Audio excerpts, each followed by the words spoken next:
This is a meeting of the council held on Monday, 25th of September 2023 in Town Hall, Harpenden.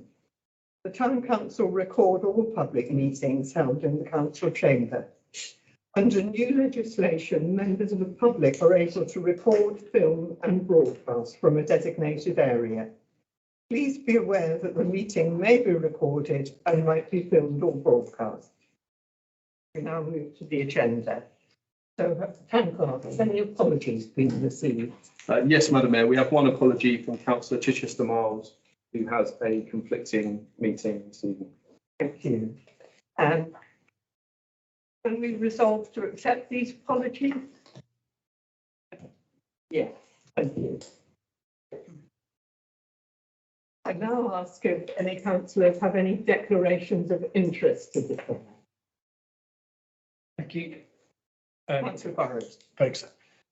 I'd like to declare a personal pecuniary interest in the item related to the draft local plan as our farmland that is included within the site allocations.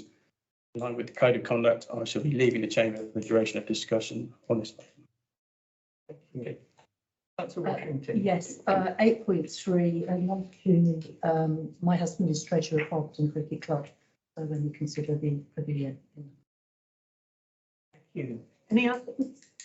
I declare a non-pecuniary interest in the local plan item because I sit on the St Albans District Council Planning Management Development Committee, and so I'm not going to be voting on that item, but I will participate in the discussion.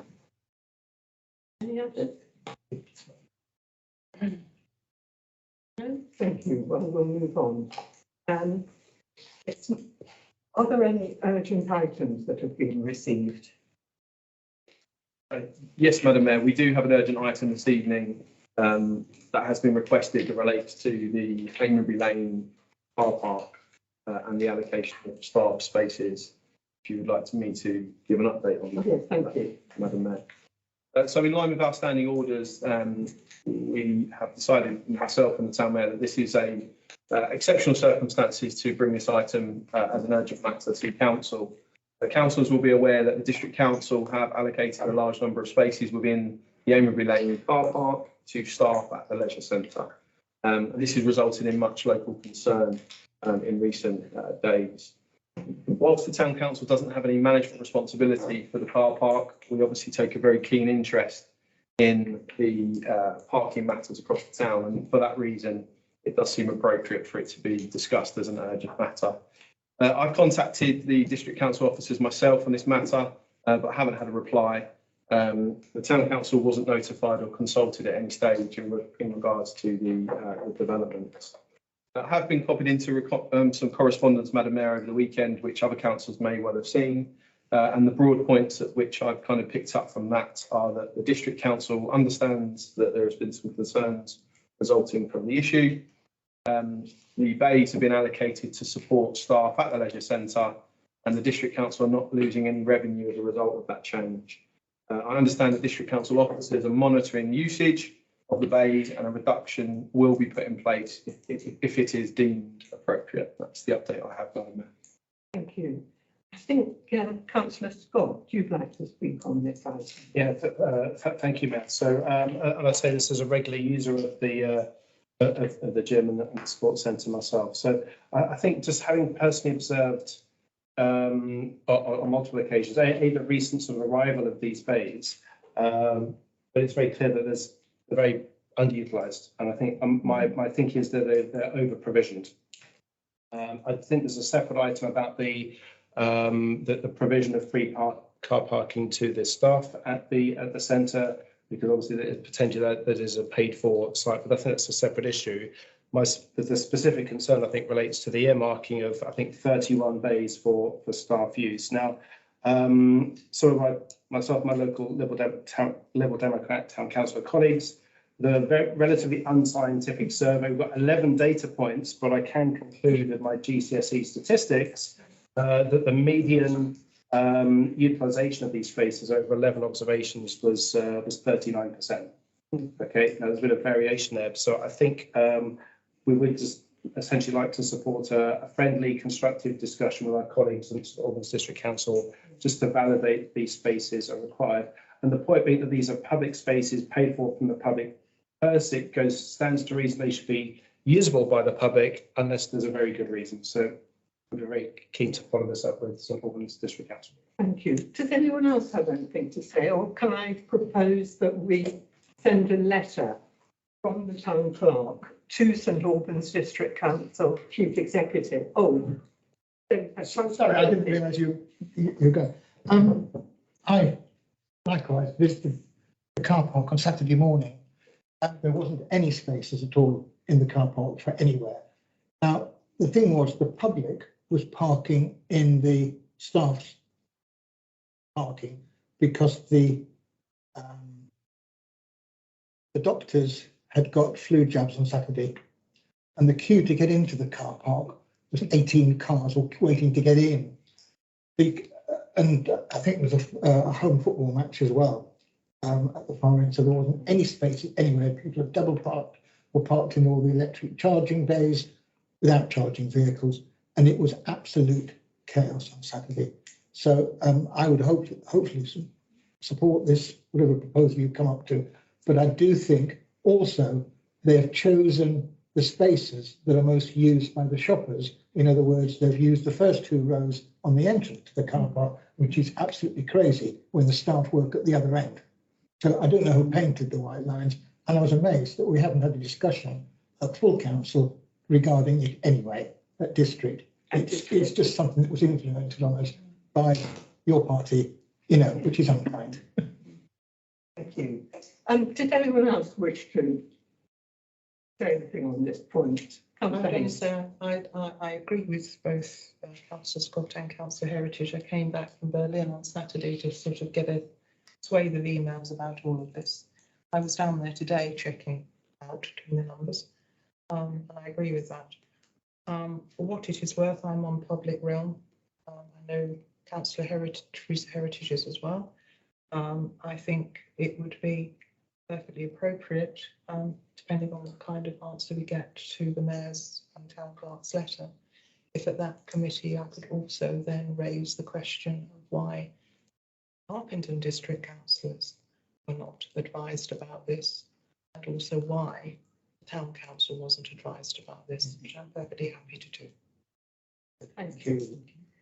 Well, can I propose that, as I was saying, that the town clerk write to the Chief Executive of St Albans District Council and ask for the number of places to be reduced as a priority. I think the principle of having staff car parking spaces is a contractual obligation, I understand. And of course, the position is perhaps something we can also mention.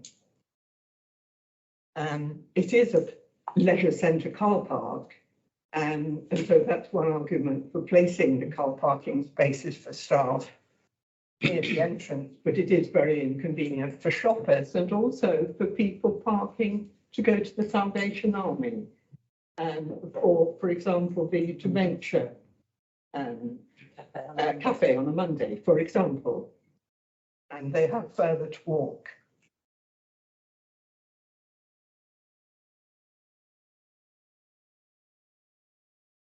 Yes, so thank you everyone on that. Yeah. We need to vote on that. So can everyone show of hands, please, if you're happy for that to happen? Thank you.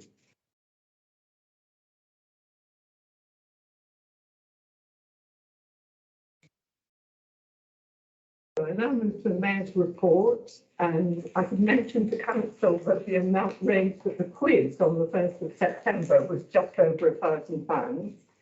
And this is in support of our 2 charities, Harpington Mencat and Hearts Young Homeless. And the next event will be the Carol concert on the 12th of December. And yes, we'll now move to public questions. Could I ask the Chancellor if any questions have been received? Yes, Madam Mayor. We've actually had 2 requests for public speaking at the meeting this evening. The first is from Jonathan Bullock in relation to the pavilion item, and he has requested to speak at the start of that item rather than under this particular section now. Second is from Barry Woolston in relation to flooding matters on Station Road. Again, whilst this is not a direct responsibility of the Town Council has always taken flood issues very seriously and tried to do what we can to facilitate improvements locally. So for this section, Madam Mayor, you can invite Barry now to speak to. Yes, if you would like to speak, address the meeting. Right, go to the top of the room. You could, yes. Well, we can still, it's good for people at home to see you as well. Oh, it is. Your back. Is it online? Yeah. Madam Mayor, fellow councillors, thank you for the opportunity to talk. And it's really in relation to the concern of flooding and the apparent lack of interest in getting it addressed by anybody. This matter, by all accounts, has been going for a long time.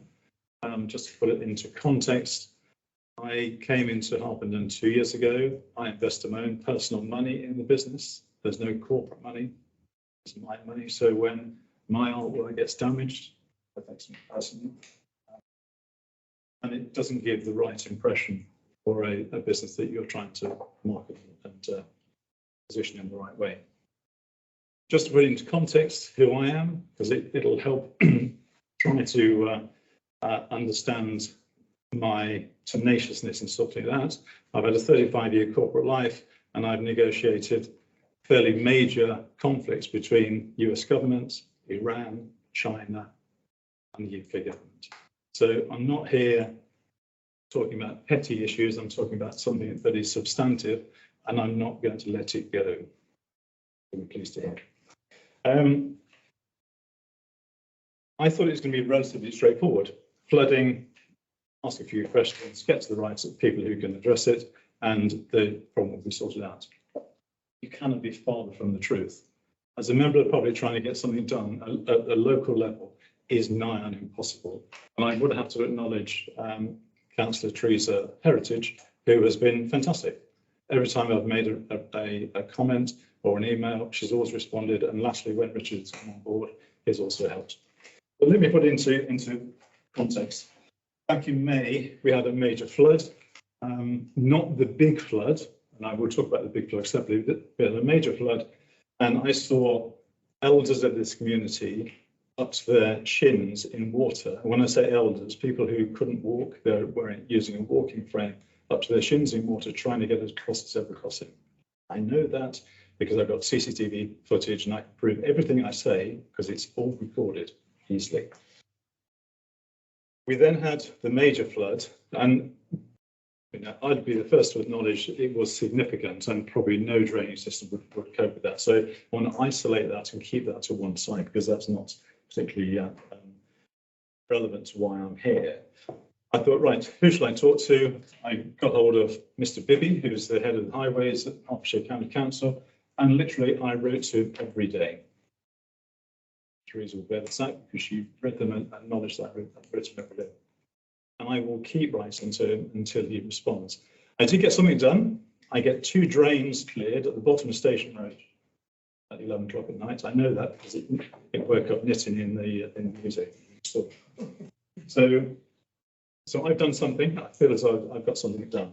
But having said that, what the issue is, if you're not familiar with it, water comes down Station Road, down the pavement from on the station side, it reaches the Lush restaurant, and there's a big manhole cover there, and the manhole cover lifts up, and even as we saw on Thursday evening, Friday morning, the water pressure is so high, it lifts it up and it moves the manhole cover to leave a big hole that somebody can walk into.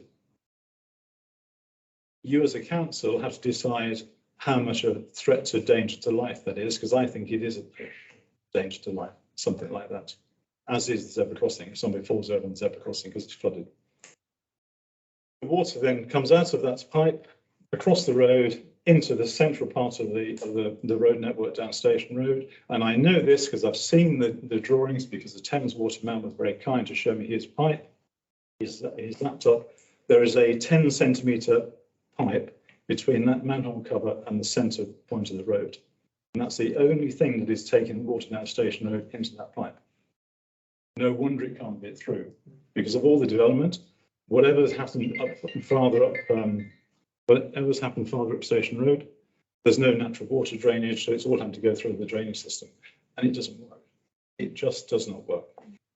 We've had a beautiful summer. Well, most people think it's been a beautiful summer until Thursday, and it all started all over again. We had a good downpour. It wasn't a heavy downpour. It was a moderate, consistent rainfall.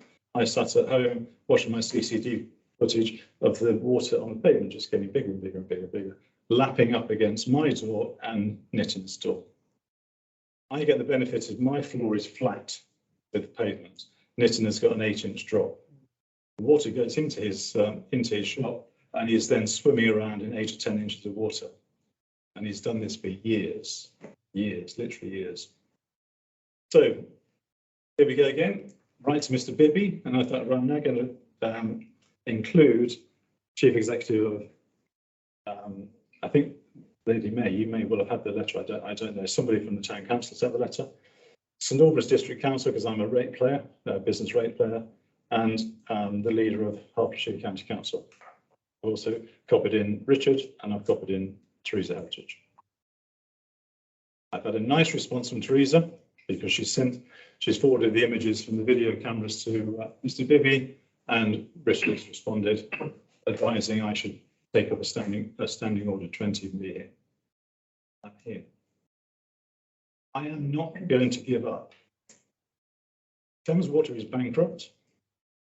This is not a part of political issue. This is about business using the funds inappropriately. And when I say business, I mean county council, district council, town council. It's not about responsibility in a party political issue. It's about who is accountable. And my question to this forum is, who is accountable? Who can I hold accountable against their statutory obligations to prevent flooding in this town? More importantly, in my art gallery. Because I will not give up. Richard knows how assistant I can be, which is why I'm here. Thank you very much. I'm very open to any questions. You can come and look at any of the CCTV footage. But when I see 85-year-old ladies with a Zimmer frame not being able to walk across the road and having to wade through water, you should all be concerned about that. So who can I talk to? I will go and sit anywhere and wait to talk to somebody. I know what the answer is. I'm in here, I know what the answer is, but I'm not going to tell this forum because I don't think anybody's going to dig up the road. Nobody's going to replace the pipes. So something has to be done. And the problem seems to be with the pipe, doesn't it? It can't be. Somebody has a statutory obligation to resolve the flooding issue in Harpenden. Yeah. And I don't know who it is. And I'm looking at a room full of people, and you don't know who it is either. But somebody does. Well, normally I would pass this on to Teresa Heritage because you're in the ward Harpenden West, which I represent, among others, for the town council and the district council, but she does for the county council.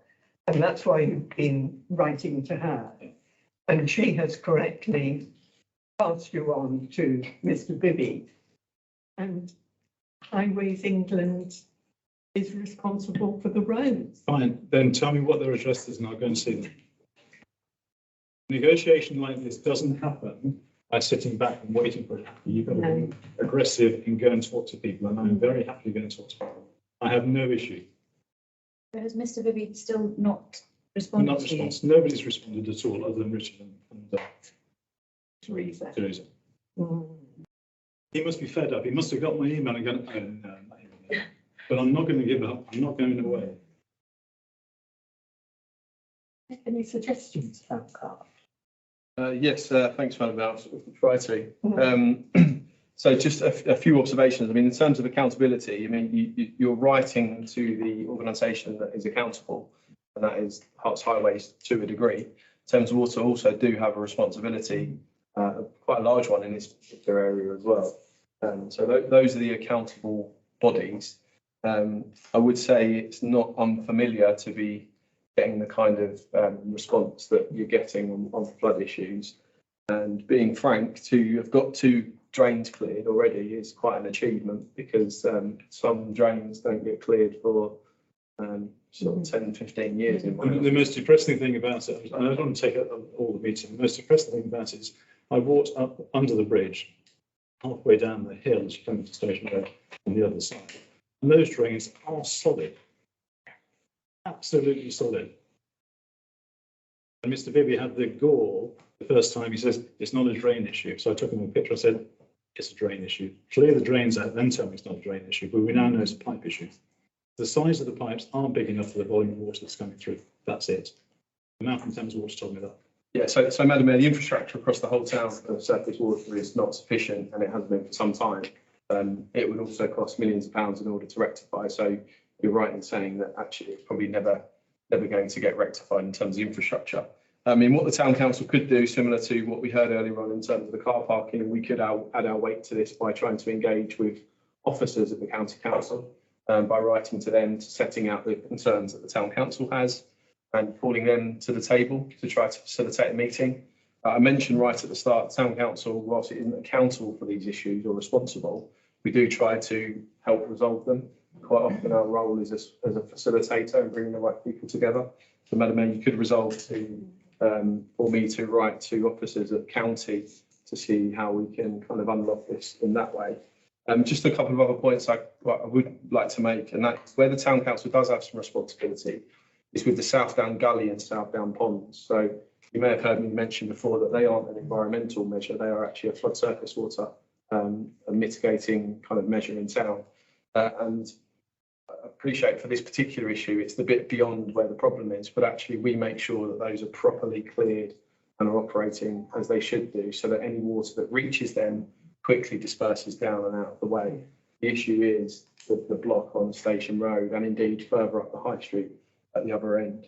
The other observation, Madam Mayor, is can't fix this problem here, but within the Harpenden Neighbourhood Plan, there is an awful lot of focus around this particular issue, ensuring that future developments don't cause a further negative impact on this. So again, it's not going to solve this problem right now, but should there be other development that happen further up that chain, the Harpenden Neighbourhood Plan would help. So just some observations, Madam Mayor. I would suggest, if you wanted to, that we could write to the County Council, adding our weight behind the particular issue.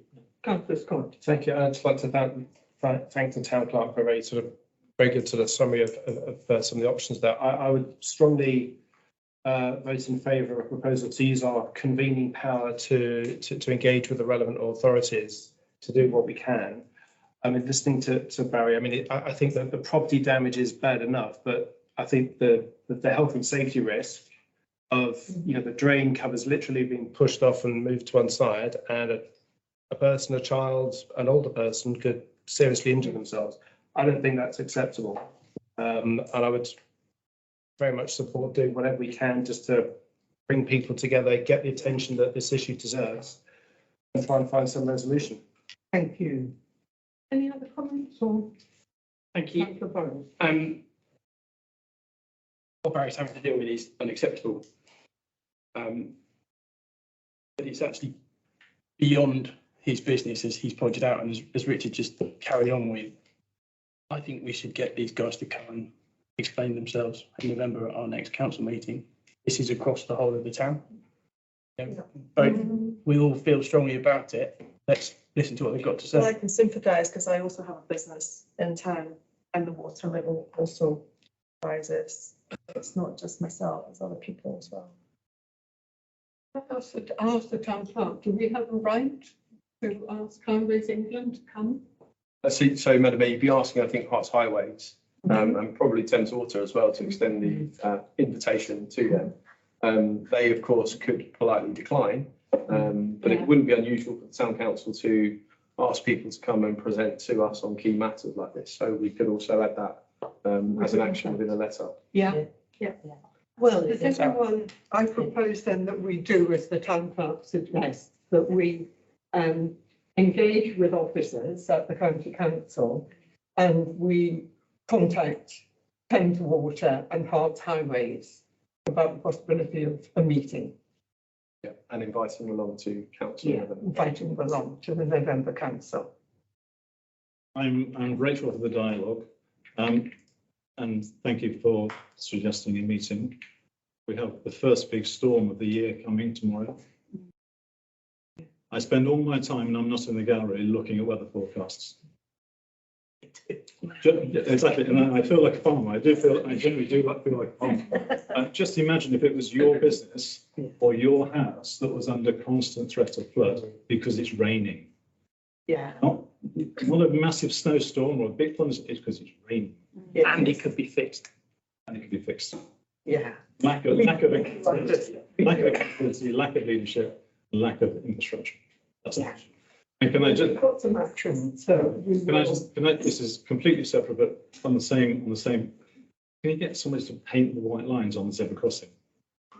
I see lots of people just drive over them because they don't see the zebra crossing. Yes, yeah, Yeah. right, that's a separate issue. Thank you. That's where, I've just done a quick Google search after we've been chatting, and that's what I found so far.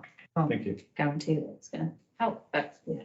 I think we need time on to the next item. Any help would be greatly received. I'll leave you to your. Thank you. Thank you. Yeah, thank you very much. Thank you. Any questions? Oh, yeah.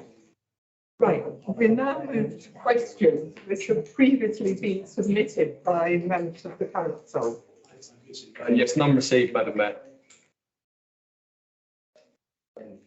And we're now, as there are a number of people here. Someone just shut the door, thanks. Oh, won't shut us. Oh, well, never mind. It won't shut. It's It'll be quiet okay now. now, I think. It's quiet now. I suggest we move forward in the agenda now to consider the pavilion, which is 8.3 in your paper pack, 36. And we have one question, one public speaker on that. So can I ask for that speaker, please, to come forward, Jonathan Bullock? Good evening, Madam Mayor. Before the clock starts ticking, just two comments for the record. Firstly, I declare the interest of Avonbury Lane residents in the pavilion project and advise that I aim to convey all views I have heard from them.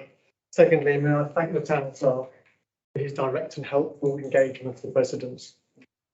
So residents recognise that practical progress has been made on this project, particularly in moving out hiring space. At this stage, we are, however, conscious of the St Albans pre-planning advice from June, where Greenbelt had a red RAG rating. And hence, we frame our comments to highlight what we consider as excessive green belt erosion and intrusion that may impact timely delivery. On size, we consider the 215 square metre internal space to be at the upper end of what is actually needed, and designed to be too intrusive, particularly the extended high frontage and size of lobby. This can best be demonstrated by design volume. We have calculated that the existing Avonbury Lane pavilion is approximately 486 cubic metres. On a pro rata basis, the square metre size, the new pavilion should be no more than approximately 690 cubic metres. We calculate the proposed design to be 803 cubic metres approximately, more than 16% greater than the pro rata volume.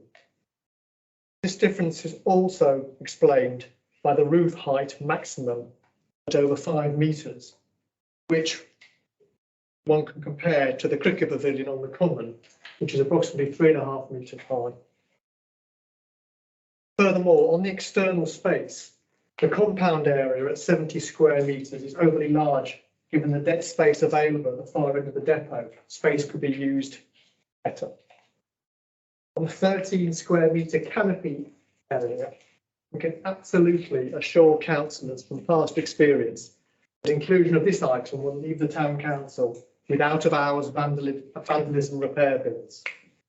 We also question the necessity, as there is a lobby, as well as the cost and thus recommend this design element is dropped. Together with the 67 square metre patio, these three external items take the overall gross space to 347 square metres, more than double the size of the existing Averbury Lane Pavilion footprint. Overall, we feel the design is still more clubhouse, less pavilion. On the safety-related subjects of location and access, the chosen location makes complete sense on the assumption that a dedicated walkway between the ATP pitch and the pavilion is created through the dead space at the back of the depot. We would urge councillors to ensure this access route is an integral part of the planning application to ensure young people have direct and dedicated access, particularly when the park is wet and muddy underfoot, and most importantly, safe access, given the safety concerns of the single lane vehicle track from the car park to the depot. In conclusion, residents welcome an appropriately located new pavilion as broadly outlined in the council agenda papers. However, we believe the proposed design is not only too large and intrusive on green belt, but also cannot be viewed in isolation without agreement on a clear access route to the depot and an understanding of the pavilion's proposed use and user profile. Consequently, we urge councillors to defer any decision on the final draft design drawings. Over the next weeks, we will provide West Ward councillors with a more detailed and hopefully helpful overview of our thoughts on the above issues and resultant cost benefit. I will finish, if I may, by quoting a senior Liberal Democrat source from the Times from Sunday. We firmly believe in safeguarding the green belt. Thank you. Thank you. Any thoughts or comments from councillors?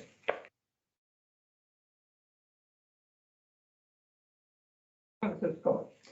Yeah, I'd just like to understand so I'd like to thank you for the statement, which I think was very well presented. I'd just like to understand the objection to what you call the clubhouse or the lobby area, because I think I mentioned this in our previous meeting.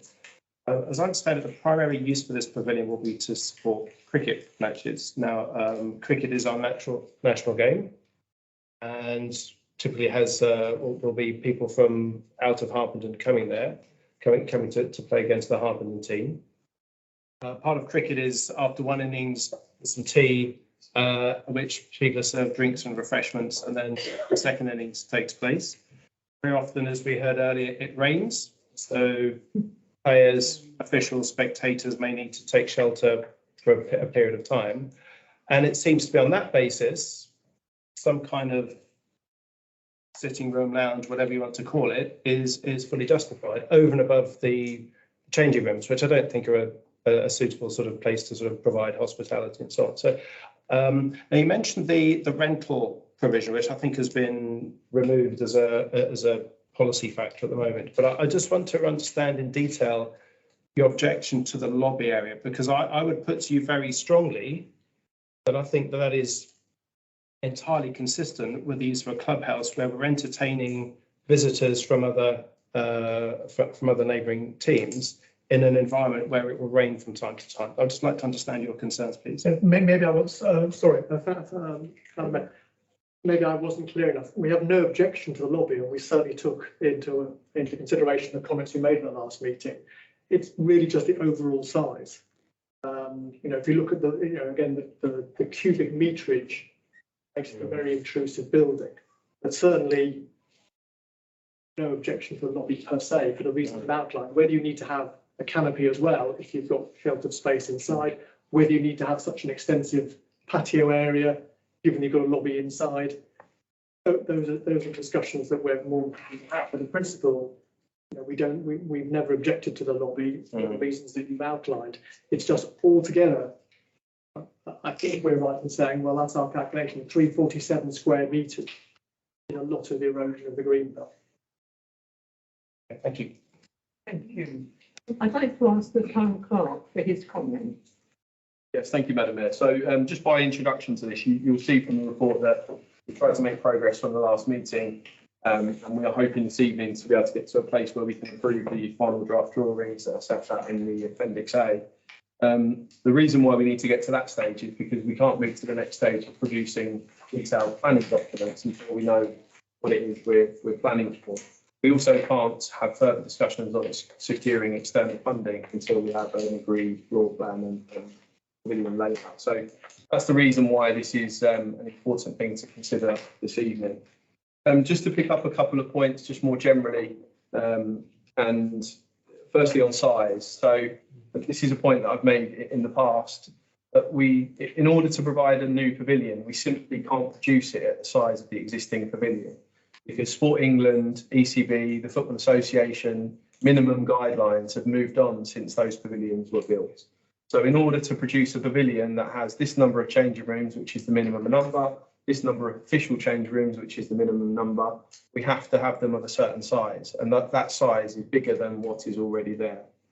We also have the complication, Madam Mayor, of the lobby area, where actually it would be much more helpful if the national guidance was very specific and gave us a size, but they don't. But they do say that for both, particularly on the ECB side, you need to have a lobby area space within new pavilions.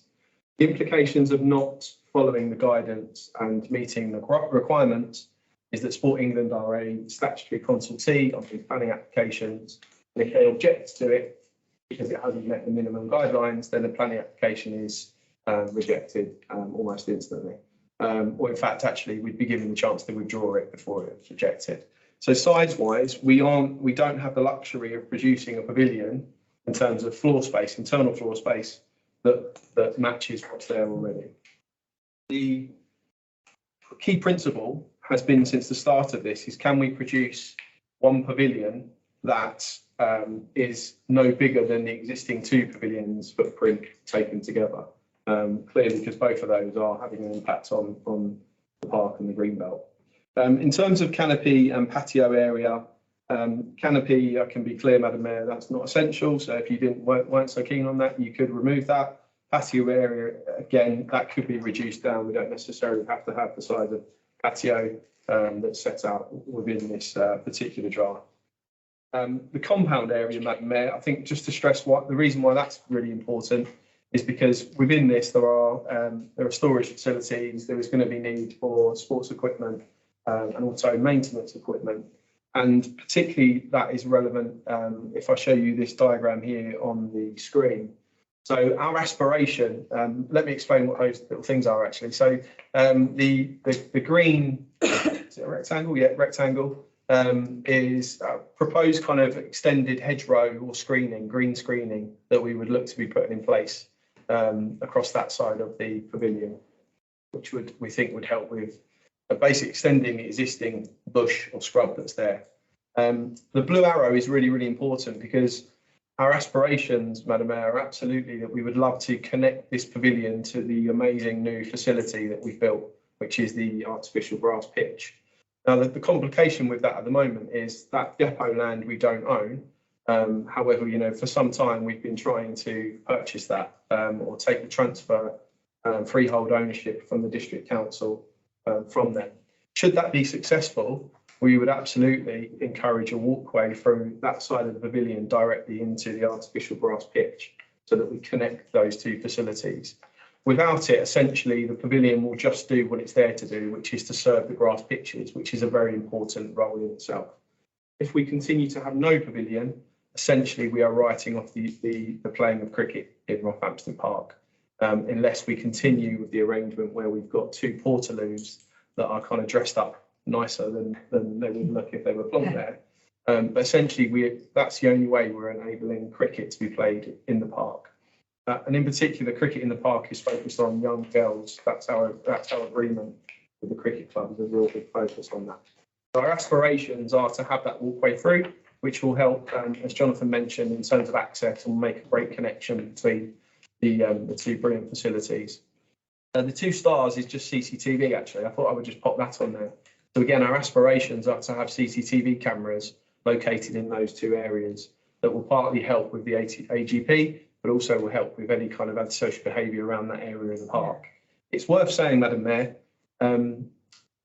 the antisocial behaviour that we have in Rothampton Park is hardly ever around those 2 existing derelict buildings, which is rather unusual. But actually the issues we have are around the play area in the woodland down that side. I'm not saying that a facility The canopy may not encourage antisocial behaviour, but actually the likelihood is this is going to be really well used, and particularly if it has a link to the AGP. So we know that where there are areas that are particularly well used, antisocial behaviour tends to not really exist, because people taking part in antisocial behaviour don't really want to be around other people that might see them. So I just thought I would show you that there, Madam Mayor. The other thing to add, this diagram here brings to life that point about the land that we are hoping to transfer from the district council that are actually crucial to this project. So the triangle and the long thin rectangle on the left-hand side, that's the access way in the storage depot. The other, not really a blob, but the other big section of red is the retained land around the outside of the new car park, which if you go and have a look at it, most of the time is a bit like scrubland. The interest in that is mainly to cut it back and make it look better than it does. But also, you know, those are two bits of land surrounding our really important park, our potentially really important pavilion, and our existing really important AGP. So we're really keen to try to secure those. And I know some councillors are really keen to help us to do that. I'm really grateful for that. So, Madam Mayor, that's probably it for my introduction. But happy to take any questions on that. Thank you. Councillors, do you have any questions to put to the town clerk? Yes, thank you, Chair. Madam Mayor. It's an observation really about the size of the pavilion. The fact that we've got to meet regulations, otherwise it's a no-go.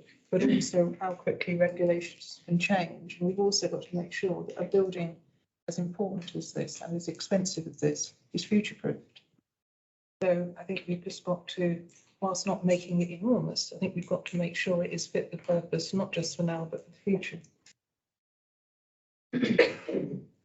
Councillor Wren. I guess my question is where we are on the price of it, and where we think we get to on price, because it seems to me that there is an element of this which is dependent on price and what we have in the budget. And I wonder to that if we've already identified some value engineering points in a future date, if we, where the price comes out, can look to fit our clothing, so to speak. Yeah, so yes, in reverse order, we informally do have an idea of some things that if you had to value engineer it down the side that you could remove. You know, in some ways the clock up the top there is nice to have in many ways, but actually it wouldn't make a massive difference to overall cost. So at the moment we're looking at around about somewhere between, for what you see here, somewhere between 400 and 440,000 pounds. That does not include necessarily demolition, asbestos removal of existing pavilions. And it doesn't include anything to do with the resurfacing of a new car park, which is also included in this report. But I would stress that's the figures right now. 2 years' time, who knows, things may have got a lot better. Well, they may not have. So, yeah, that's figures as we are now. Budget-wise, the town council has £500,000 allocated to this. I'm very confident that we can draw down significant external funding through the Football Foundation up to £250,000 in order to secure that, or even to get a kind of onto their pipeline of projects. We need to get to a point where we have an agreed floor plan. Just one final observation, Madam Mayor. Perhaps should have said this in terms of the patio and the compound. In order to submit the planning application, planners will want to see the outside landscaping, so that's why we have to produce the patio elements.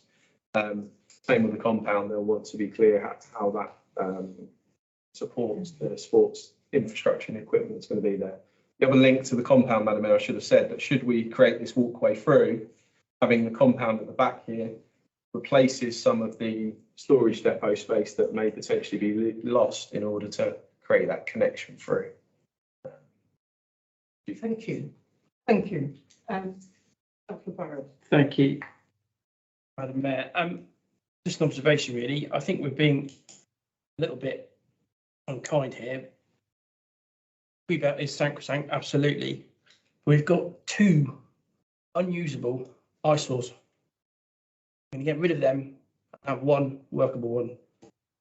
And the footprint of the two together, which is actually what we're talking about, rather than the single old pavilion, would be significantly under or about the same. So, Madam Mayor, it'll be slightly bigger if you're considering outside patio space and compound area. Two together. Yeah, which isn't considered, you know, if we added the comparable area outside the surround of the existing pavilions, you wouldn't be far off being the same. I think usable, two eyesores. Councillor Fisher. Just to add to that, I think that the very well articulated statement used the phrase towards the upper end of what is needed. And I think that that's perhaps a concession that overall the Embry Lane Society might not like what is here. Perhaps there is an acceptance that this is really what is needed according to the regulations. And I think internally, we're probably, if we're going to go for permission, which I think we should, really does have to be the size that's been proposed in the annex of the documents. In terms of the outside area, it seems to me very sensible, really, to have a patio area that's paved and under some roofing, because children who use the facility might not well want to go inside for whatever reason. They might be coming in late. They're going to chuck their bags down outside anyway, let's be realistic. So better that they chuck them on patio and proper area where they're going to be dry under a roof, rather than just on a muddy floor outside, which will end up unsightly. If it's paved and controlled and looked after, as I'm sure it will be, because the things in Harpenden really are, it will look much better. So I would suggest probably a preferable option for the residents anyway. You. Can I just add, there's a budget of 500,000 set aside. If by the time we get to planning, there's a shortfall, pick up the shortfall.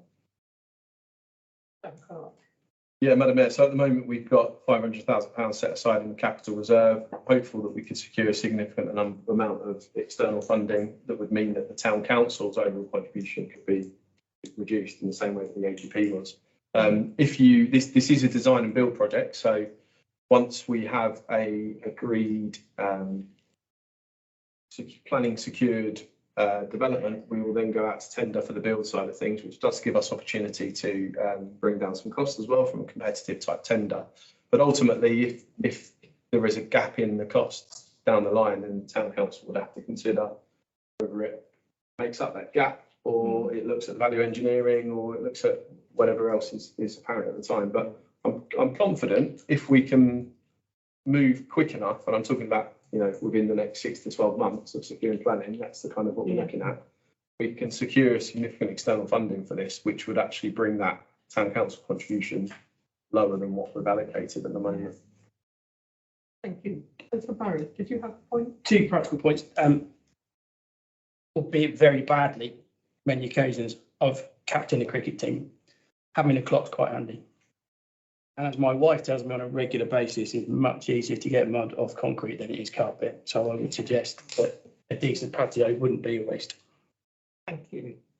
Two very practical points. Councillor Scott. Can I just ask the question about the height of the pavilion? So I think the point was made that the height of this proposed plan is 5 metres, but the cricket pavilion on the common is 3.5 metres. If. Fair point. But there is a difference. I'm just curious to understand why the justification for the taller height of that proposed. Yeah, Madam Mayor. So I think the first thing I would say is that cricket pavilion on the common is much older, and whilst it's extended quite recently, if they were reproducing now what they have, replanning, the height would have to be higher. Okay. In fact, the agreed prior to going to agreeing to extend the current pavilion, they actually secured planning permission on Greenbelt for a 2-storey pavilion that they never quite managed to get the funding together for. But actually, it does show what actually can be justified under very special circumstances. And those drawings are far from what we are suggesting today. We have tried to, with the height, instruct our designers to bring the height down to the minimal level that it needs to be in order to support the pavilion size as is. So, you know, we are told that that is the lowest height that it can be. Okay, thank you. Thank you. Any other comments or questions from anyone here? I think just round the table. Well, thank you. Well, if people don't have any further comments or questions, I think noting all that has been said, I propose that we agree the proposed final draft drawings in Appendix A that will form the basis. Do I have support for that? Could you raise your hands, please? Sorry, the approving the drawings to then Yeah. be put Approving the forward for. proposed draft drawings that will form the basis of detailed planning application documents. Sorry, I didn't get that in full. Yes, thank you. That is fast then. Thank you.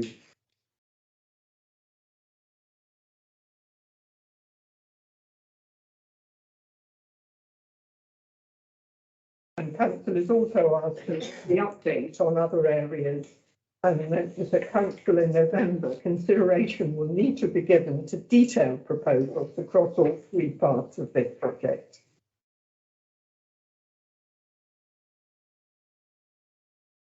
Thank you. We now move to the local plan, which, because we have several people here, members of the public who wish to hear what we have to say.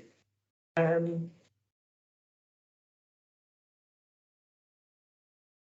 allow people to leave. Thank you.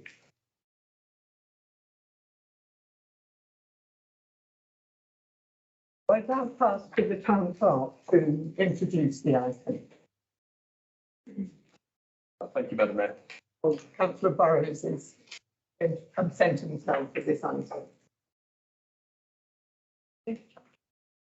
The rooms next door are unlocked. Going there, yeah. One of those should be.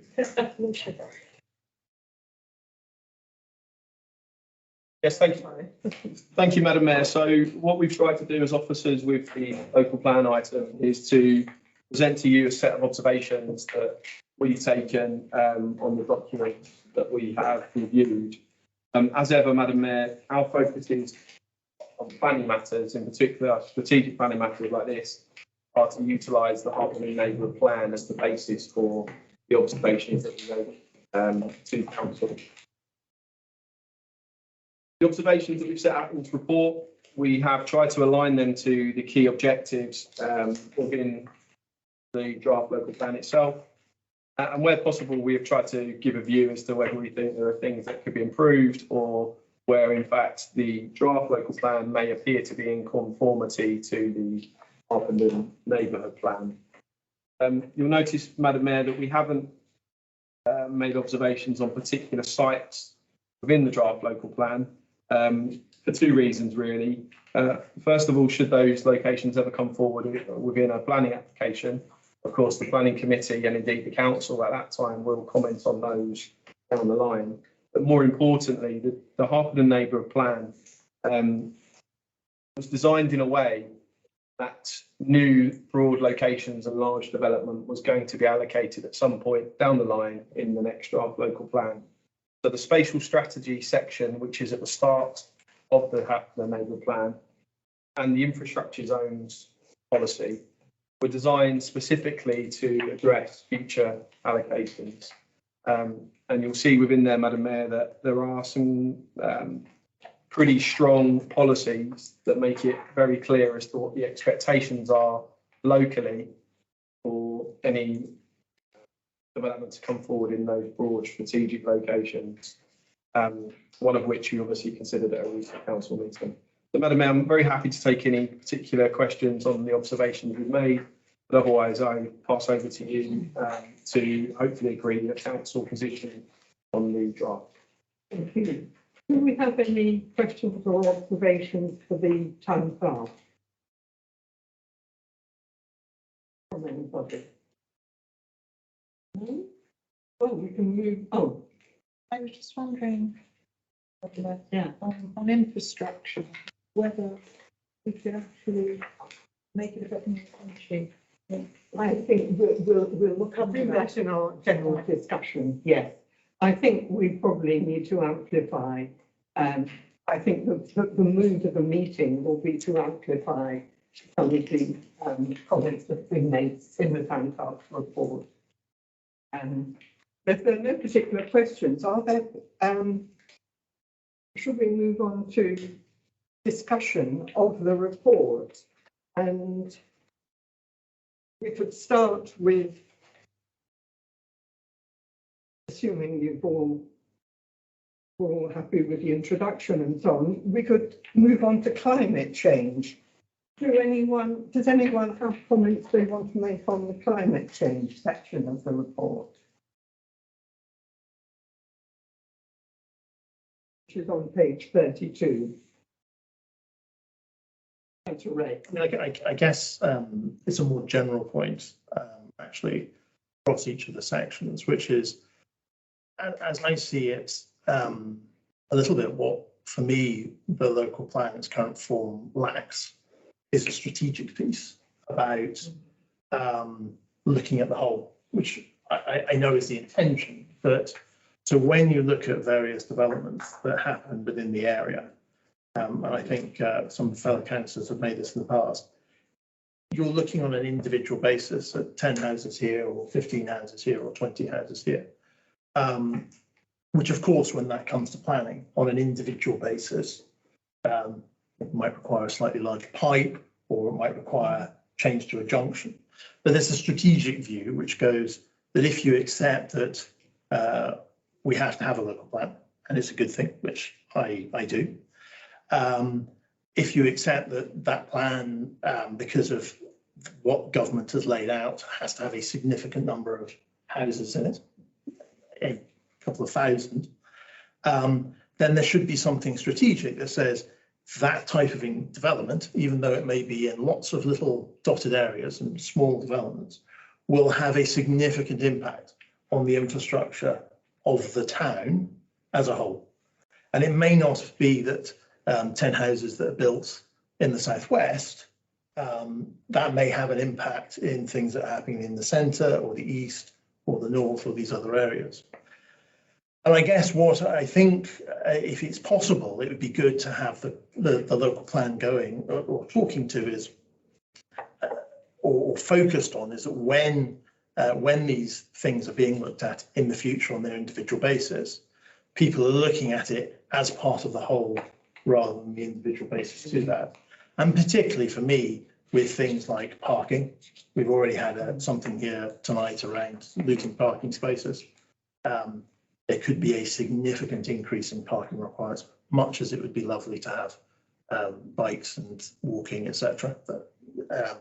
The station and the number of people who are going to be using the station, the utilities. And again, nobody's suggesting the council or even the county council, district council are going to be paying for the utilities, but it does require an element of planning and thinking about it in the plan. And transport in general, and the traffic problems we have. And I just wonder whether part of what we can feed into that across all of these pieces is to try and get people, when looking at the plan, to not look at the individual, but look at the whole and look at it as the whole of the town and the impact that one piece may have on another. Councillor Scott. So I completely support that statement, and I'm just wondering whether there's any, and I have read the local plan, maybe I should have read it 2 times, but maybe there's a more sort of holistic sort of diagnostic or statement in terms of this is where we are, this is our sewerage and water capacity, these are our bottlenecks, ditto for electricity, gas, we've heard from a local business owner who's got an issue with flooding. And I'm just wondering whether we need to sort of call out those sort of bottlenecks, the pinch points, the vulnerabilities that we have specifically in the plan, and rather than just, asking for sort of tactical responses in an individual application, part of the plan needs to be, well, actually we have an objective to solve these things regardless of how many applications go through the system. Thank you. I see that John Galvin has put his hand up. I think it's reasonable for you to make a quick. Thank you, Madam Mayor. This will be very quick. So just for those who don't know me, I am a district councillor for Harpenden West. I'm actually on the Planning Policy and Climate Committee, which is the body responsible for the local plan. So on this point, there is that strategic oversight included in the plan already. It's a supporting evidence-based document. It's called the Infrastructure Delivery Plan, alongside the sustainability appraisal and the infrastructure. So there's a huge raft of accompanying documents. So it's there, it's words, but there's nothing specific in there to improve Harpenden's infrastructure. So there's an acknowledgement, for example, as you said earlier, Town Clerk, that we all know surface water is an issue. Sustainability appraisal, in page 105 of that document, only 2 of the numerous Harpenden sites are already red for surface water flooding.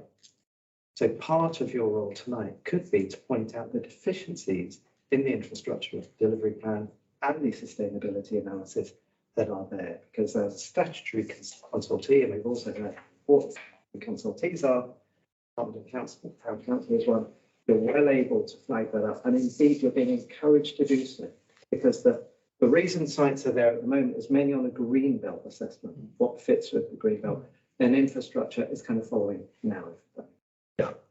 Thank you. I mean, I think that is I haven't seen that document.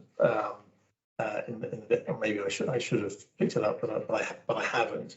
I guess the thing I'm trying to think is important is that when these future sites are looked at, somebody is able to say, well, you need to make a contribution to the school that's going to have to be built, or the parking that's going to have to be done, or the upgrades to sewage or fresh water.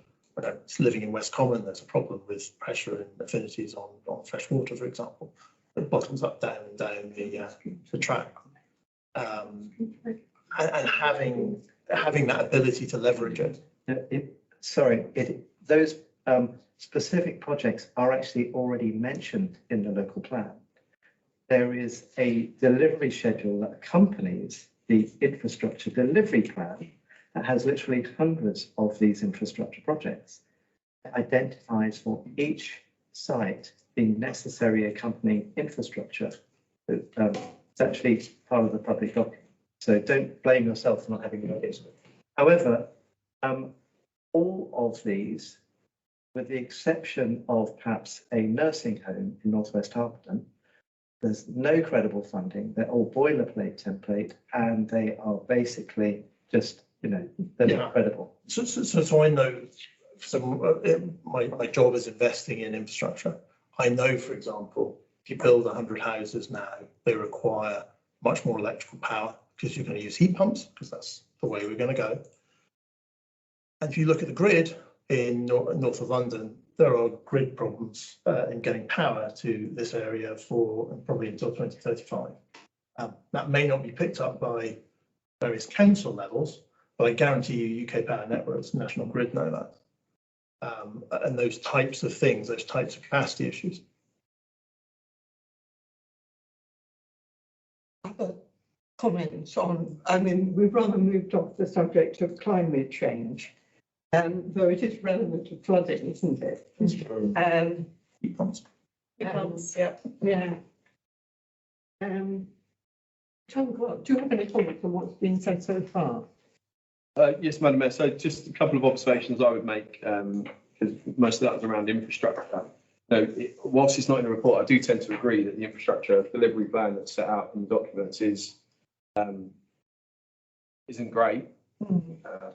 Technical phrase, it's not great. And my own observations of having seen these kind of local plans and these developments locally, but also living in an area that's got a significant number of broad locations in the pipeline.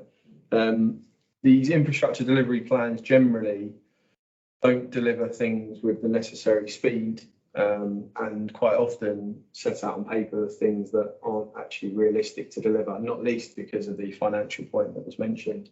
So I think that could be a good addition to the Town Council's response to specifically highlight deficiencies with the delivery plan for those reasons. So, certainly it's Yeah. an observation I would support. And just a wider observation to make, and that is the neighbourhood plan was designed in a way to offer layers of protection in planning policy, so that inappropriate development would have to cover many different policies and many different themes in order to be deemed appropriate. Now, ultimately, it's up to planning officers and ultimately down to planning inspectorate at appeal. But the neighbourhood plan is very strong on that in adding the layers in. That does help with some of those smaller developments that are still classed as major developments because they're over 10 dwellings, but don't meet that threshold of the big 100, 500, etc. So the neighbourhood plan does offer quite a bit of protection in there. But ultimately, as has been mentioned, the pressure to build houses, rightly or wrongly, makes it very difficult when applications are considered. Infrastructure, the delivery plan, I would support the fact that it's not as good as it could be. But when we come to infrastructure, let's remind ourselves of that. I had one comment on climate change, that you mentioned the omission of any reference to the potential role of neighbourhood plans. And I suggest that we add that to our response, saying that we would like to see, we ask for reference to the potential role of the Harpenden neighbourhood plan.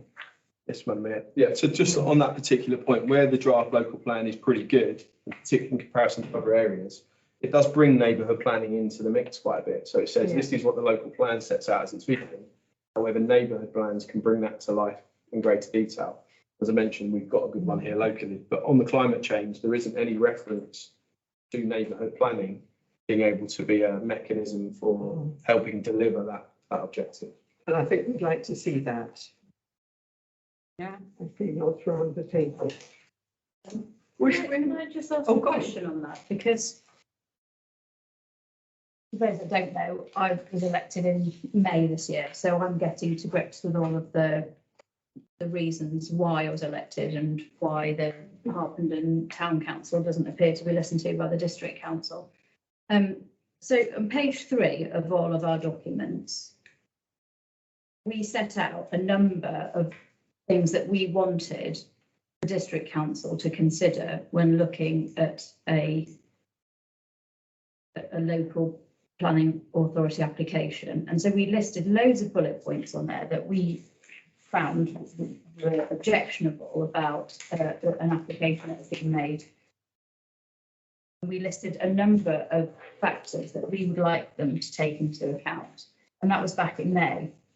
Nevertheless, in July, we're then presented with a local plan, which effectively throws up exactly the same issues. We could literally just photocopy that and give it back to them and say, well, why aren't you suggesting these? Why aren't you amending anything? Why aren't you taking anything into account that we're suggesting? Now, I wasn't on that planning committee, but it all seems totally reasonable in relation to infrastructure, in relation to the concerns of local people, affordable housing, the unjustified building on Greenbelt and the release of that, which means that it tips the balance in favour of developers.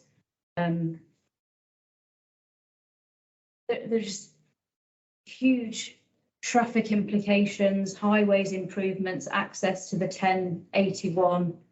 None of these issues are addressed or in any way mitigated in the draft plan, whether that be in terms of the climate emergency with queues of cars belching out CO2, which is one of the things that they would like us to look at. Previously undeveloped land, well, there's swathes of Greenbelt in the draft plan. Flooding, walking, cycling, public transport, all of those are a complete disaster. I mean, they're mentioned in page 3 as well of our pack. Existing sewage infrastructure, well, we've just had someone talking about the disgraceful nature of the drains and the effect on local businesses. Primary schools, there's no provision for. It just seems to me that we have the same conversation every time an inappropriate application is made, either on Greenbelt or elsewhere. We list all of these things. Carl goes to great lengths to draft them all very carefully for them to be considered. And then here we are in exactly the same position this evening, giving our views on the draft local plan. These were all done beforehand and they are not included in here as options or in any way to mitigate the devastation that will be caused to certain parts of Harpenden. I don't understand why we're even asked if they're not going to take our views into account. Well, it's a consultation, so they should, in theory, take all the views into account, but it doesn't mean that they're going to amend what they do based on those opinions that we expressed. All we can do really is follow the consultation process. Oh, God, do you have any comment on that? Not really, Madam Mayor, no. This is a consultation. I think, I guess what I would say is Councillor Fisher's correct in your observations there. I think just the difference between what's set out on page 3, which were related to North West Harpenden, those were examples where there's planning policy in place and the application wasn't meeting what the policy was saying it should do. So the question here is within the draft local plan, is the policy strong enough, really, based on what we're setting out there, rather than will developers in the future find ways around the policy that's in there? Or will they submit a plan that doesn't meet those requirements? So they are slightly two different things. But I understand the point. Yeah. So we all understand your concerns. Councillor Heritage. Madam Mayor, my own observation is you're the same party. Sorry, we're not being disrespectful. Your party are not listening to you. So really, you can only have a go at the district councillor here tonight, part of your party. Please have a go at them to convey this to, there's only 2 Conservatives here. We will do our bit, we will do our bit. It is political. It is, because you're saying something and then saying you're not being listened to. Maybe you can have a word with the MP and the government then to reduce the number of houses. Yes. Daisy Cooper, come on. Yes, come on. No, Yes. Be man of time. I believe. I mean, we do have a problem with government targets. Yes, And it's saying the district isn't listening. There's not really a lot we can do about it. We need the same people. The district didn't call in the sites. It was independently called, so that people were asked to put forward sites. Indeed. So it wasn't the St Albans District Council. So that's being slightly disingenuous, if you don't mind me saying so, with greatest respect. It was independently sought sites. So this is an independent consultation, as you know, the sites that have been But they didn't have selected. to say yes to the site. I read the report. Actually, I think we'll find if they've done, Well, they can be. Well, the government's Could be taken in over. danger of being kicked out as it was before. Exactly. So it is better to let all the things go through the same sift to make. I agree. I agree. Yeah. Well, let's move on, because we've got quite a lengthy agenda. And I want to give full consideration to these sections of the local plan and our comments on them. So we're now moving, I think, to spatial strategy. And we've had quite a bit of discussion already about that, about relating to, I think, one comment that is made in the town clerk's report saying 3.13. When looking at some of the site allocations, it is not clear how ensuring infrastructure requirements will ever be achievable. I don't know if you feel that's strong enough. That was really my point, Madam Mayor, said earlier. I think it needs to be a lot more really attached. Yes. Can someone suggest wording? Could you suggest possible wording that we could add there? When looking at some of the site allocations, my concerns are very much around, it's all saying the right things, but actually when you try to get into how these things are going to happen, who's going to have responsibility for ensuring that they happen, who's going to be accountable, most importantly, who's going to put the bill. Those key issues are just not identified. Now, perhaps that will come out of further consultation, and of course there is another consultation next year. But picking up Councillor Galvin's point about the infrastructure delivery plan seems to have more holes in it than SIV at the moment, and I think it's important that those things are tightened up, because this is what's going to give reassurance to people. When we're looking at sites, the big question you get on the doors, and people raise it all the time, is what about the infrastructure? How is that going to be managed? Who is going to be responsible for it? And I think if we don't answer those questions, then people won't have confidence in the local plan. I think we need to really strengthen that then. Perhaps the town clerk and I subsequently can have a look at that. Yep. The exact wording. But I think if we agree that that needs to be really strengthened,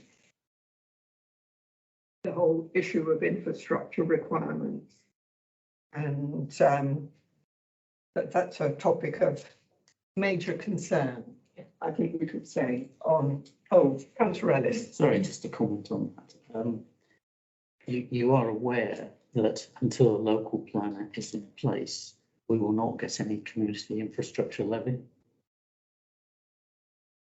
So, you know, you can strengthen that as much as you like, but if you haven't got the infrastructure levy funding, it's not going to happen. Well, it's just, it's a wish list really, that we're expressing, and expressing concern and saying that infrastructure really is Oh, indeed. paramount importance. That's right. I think to add to that, if you don't start iterating your concerns at every possible opportunity, so this is our first one, we'll have to go on doing it. All right, I take your point that the money might not be there until sometime in the future, but if we don't state now what our expectations, perhaps even demands are, then we're not going to get it. I think that's a reasonable point, actually. And it reminds me of our very first speaker this evening, saying that we need to keep asking. Is there more that people want to say about that spatial planning? We have got infrastructure as a separate point later on. Is there anything more people want to say about spatial planning, or shall we move on to housing? Are there comments that people wish to make to change the wording on housing? I didn't personally have any suggestions. Madam Mayor, just to go back to the spatial planning, sorry. Yeah. I think there are legitimate concerns about two particular sites in Harpenden that the draft local plan are looking to release. They're both green belt sites, and they both carry with them significant infrastructure and access issues onto the main road, the 1081. Now, L&G is one of them, and they have had years and millions of pounds of consultation and significant opportunity, I think, afforded to them to enable people in my constituency to be satisfied that the traffic and the highways are going to be accessible and safe going forward. And they, for whatever reason, are not able to do that. There is not a solution, in my view, that can satisfy the local people. I was actually laughed at the weekend when I told them what the option was of providing the single lane traffic going through underneath the pinch point of the Nicky line. No. I mean, it's completely absurd. I'm being agreed with. So it seems to me that we could go this evening as far as to saying that certain sites like that one, which is totally unachievable and it should be removed at this stage, the regulation 18 stage, that site should be removed. And the other site that should be removed is the Cross Lane field, which is it's inaccessible. It's a single lane track. And despite the fact a few months ago, the planning committee in this very room said that they should be turned down for 31 homes. There's now a proposal for even more, 3 times as many. And it's just opposite a conservation area. It's completely inaccessible. And again, there is no practical solution that has been put forward to ensure that that is safe. Now, in the 1994 local plan, that particular site was said to be one of county importance and was afforded even more protection than the Greenbelt. But yet here we are discussing it within the local plan. It's not accessible, and the highways have said that it's not safe to allow people to drive along that road and then all of the construction lorries to come out onto the 1081. So despite all of the evidence, despite the documents in the draft local plan, there it falls. So for whatever reason, and I can't get to the bottom of it, it remains in the plan. And the same arguments hold for the accessibility getting onto the 1081 from the LNG field. We are just setting ourselves up for people who are from Harpenden and coming into Harpenden being put at risk on our highways. And I'm not prepared to sit back and not speak out and try and get those 2 sites removed. Yes, Madam Mayor. So, I mean, within your observations, you can comment on specific sites, and if the council felt strongly enough to request removal of some of them, you could agree to do that. I think just to kind of really explain what 3.13 means when we say not achievable, being completely open, it's saying exactly what Councillor Fisher just said, in that some of the sites that were in there, it would almost be impossible to ever mitigate the issues that they're facing. So you can have any sort of plan that says this site is suitable if you do X, Y, and Z.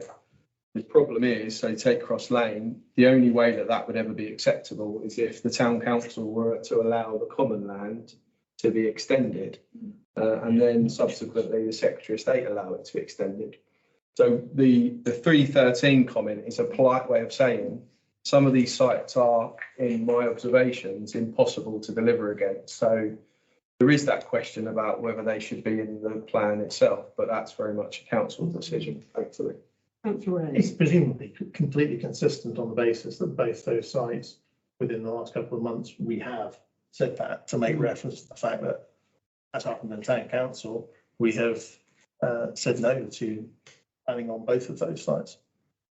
Seems a reasonable position to remind people that what we only said a couple of months ago. Yeah, absolutely, Madam Mayor. I mean, that's a very good point. We are reiterating decisions that the council's already made on the planning committee. I think we deliberately, as officers, didn't go observing having observations at every site. But those are 2 that we have considered recently to council. So you may wish to be strong on those examples. They're examples, aren't they? My concern has been slightly that picking out certain sites can be possibly dangerous if we, because we're then not mentioning all the other sites where people are equally concerned. And that's been my feeling. But if the mood of the meeting is that we mention those 2 examples. Yeah, Madam Mayor. I mean, as a council, you're in a very difficult position with this for lots of different reasons. Yeah. You've got the power to resolve to whatever the town council view you want it to be. Yeah. I mean, I think it'd be very difficult to identify 2 sites and not to address the other side. I mean, whether that's a feasible option, the town council to go through every single site and come up whether it's approved or not approved. I don't see that you can just identify 2 sites, because therefore, if you just identify 2, it looks like the ones that you're not mentioning. Yeah, that is the problem. We could do it on the back of saying, as examples, 2 of these sites. So of examples of all the sites, the town council has, in its current form, looked at 2. And both of them it has found unacceptable for these reasons and pass that on. explicitly, we haven't looked at any of the other ones. It doesn't look good. But I think those two sites, because it would almost be inconsistent to leave them in there as we say, well, they are possibilities, when we've only just said that they aren't. Taken. Indeed. Councillor Isn't one of the sites almost opposite where the Kingsborough Green piece of land that's just been salvaged is going to be funneling into the road network? I'm just wondering, it's on the opposite sides almost, so it's coming from the same sides, where it's, obviously all the residents up there have got major concern about that being enough to buy a piece of land between them. There's so many concerns all over Harpenden. That's what worries me, and I think that's following on from Councillor Liver's point, that we have. Talking about the same one though. The same piece, that's the same land, that's the LNG land you're referring to. Green, the common land that's just been purchased. No, you're saying the one opposite. The one opposite, yeah. I'm saying that, that piece of land there is opposite the piece that they've just salvaged to try and stop more developments. Well, I think it would be difficult to comment on the other pieces without doing the piece of work, but I think it's just in those two sites, we particularly have done the work, and presumably it would be slightly bizarre if they were to come up again, which we wouldn't have the same problems. So surely we should at least be highlighting that, but that's what we have. I think you can highlight them if we strengthen from, however, we need to strengthen it, be more specific about the different types of infrastructure that are just impossible. Yeah. To what you suggested, Town Park, and then use, for example, in this situation, this was, and in this was. Access to the A1, for example. Yeah. Can I just mention, sorry, I mean, I completely agree with what's been said about B7 and M1A, and absolutely agree with what councillors have said on that. But I just don't think that you can highlight those two when you've got B2 in North East Harpenden and 762 indicative houses. That is the largest site in Harpenden. And yes, I think there are like people obviously who've championed the LNG plot and Cross Lane, but actually I think we shouldn't really be ignoring B2. I mean, what I had written in my own response, if you'll sort of like bear with me, with the B2 site was, with an indicative number of 762 units, the size and scale of the development will have a major impact on the surrounding area. It would override the Harpenden Neighbourhood Plan H4 policy. It clearly states that major residential development must be at an appropriate density subject to local character. And then I just go on to talk about the green belt and the effect on Batford. But I wouldn't be happy if that site wasn't included, if we're going to include the other two. Yeah, well. Or does it give it a different example of infrastructure? Because if we're trying to just highlight the lack of infrastructure and the importance of specific, so for example, we could use the drainage as an example of, the drainage situation on Station Road as an example of drainage. We could use the school as an example for one of them. We could use traffic for another one. All of that applies to B2. But you could bring a few in just to kind of say, in example, not excluding. Those are the three sites that I think are the most important. Sorry if there's people who've, Townsend Lane, Hawkinsfield or whatever, but those are the three major sites that really will make an impact to Harpenden Town, in my view. A disastrous impact. If anyone else has got a view on that. I quite like it's because you've done. Yes, I think I agree with you. I do think it's more dangerous if you go beyond. So there's a statement you can make, which is we've looked at these two, we found problems with these two, we believe there are potentially similar problems to others. Yeah. But to say that there's other ones which we haven't been in the same level of detail to, and I do worry that it's not bluntly fair to pick others and not go through them all. I think at that point you do have to either go through them all or not. Councillor Fisher. I think the distinction that Alistair draws is the right one, and I don't necessarily want to say that we shouldn't include B2. That's not the conclusion I want to reach at all. But the difference with B7 and M1A are that they are live planning applications as they stand. You know, there are currently applications, and we are still in the process of dealing with those and the consequences of them, because they are still live, and we're still getting emails from people who are really concerned about not only their viability, but how the process is being dealt with. John, in respect to Councillor Tom. Can I just, I understand the issue that you're, thinking, and we discussed this on the planning pilot, the EPC for sure. So one potential option we've got here is to point out with the large site development that there has been no detailed transport assessment made of that site, or indeed of any of the board locations. So you may wish to point out that whereas for these two sites, this is just an option for you to consider, but it would be consistent with discussions around the committee. Those two sites you've looked at, we know them in more detail. Other sites you are worried that because they're so large, the potential impact are included without any detailed transport assessment, any detailed emission.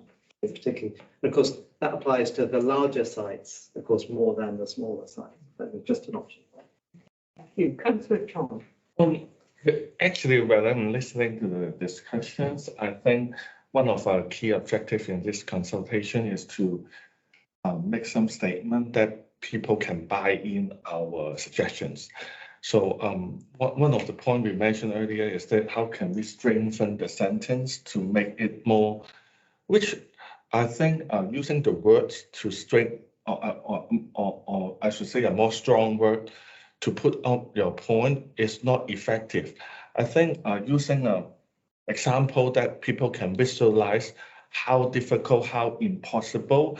So I think I'm quite buy in using an example to illustrate the difficultiness or unachievable option for those, but not necessarily have to, we don't have to pick up exclusively for one side or the other. For example, when we talk about infrastructure or when we talk about climate change, we can name the site that most visualize the point. So that can be most strongly represent the point that we're talking about. For example, when we talk about traffic, we can mention specific road like B road or things like that. That I think will make people more buy into the actual situation in the consultation. When they read it, they can visualize that road.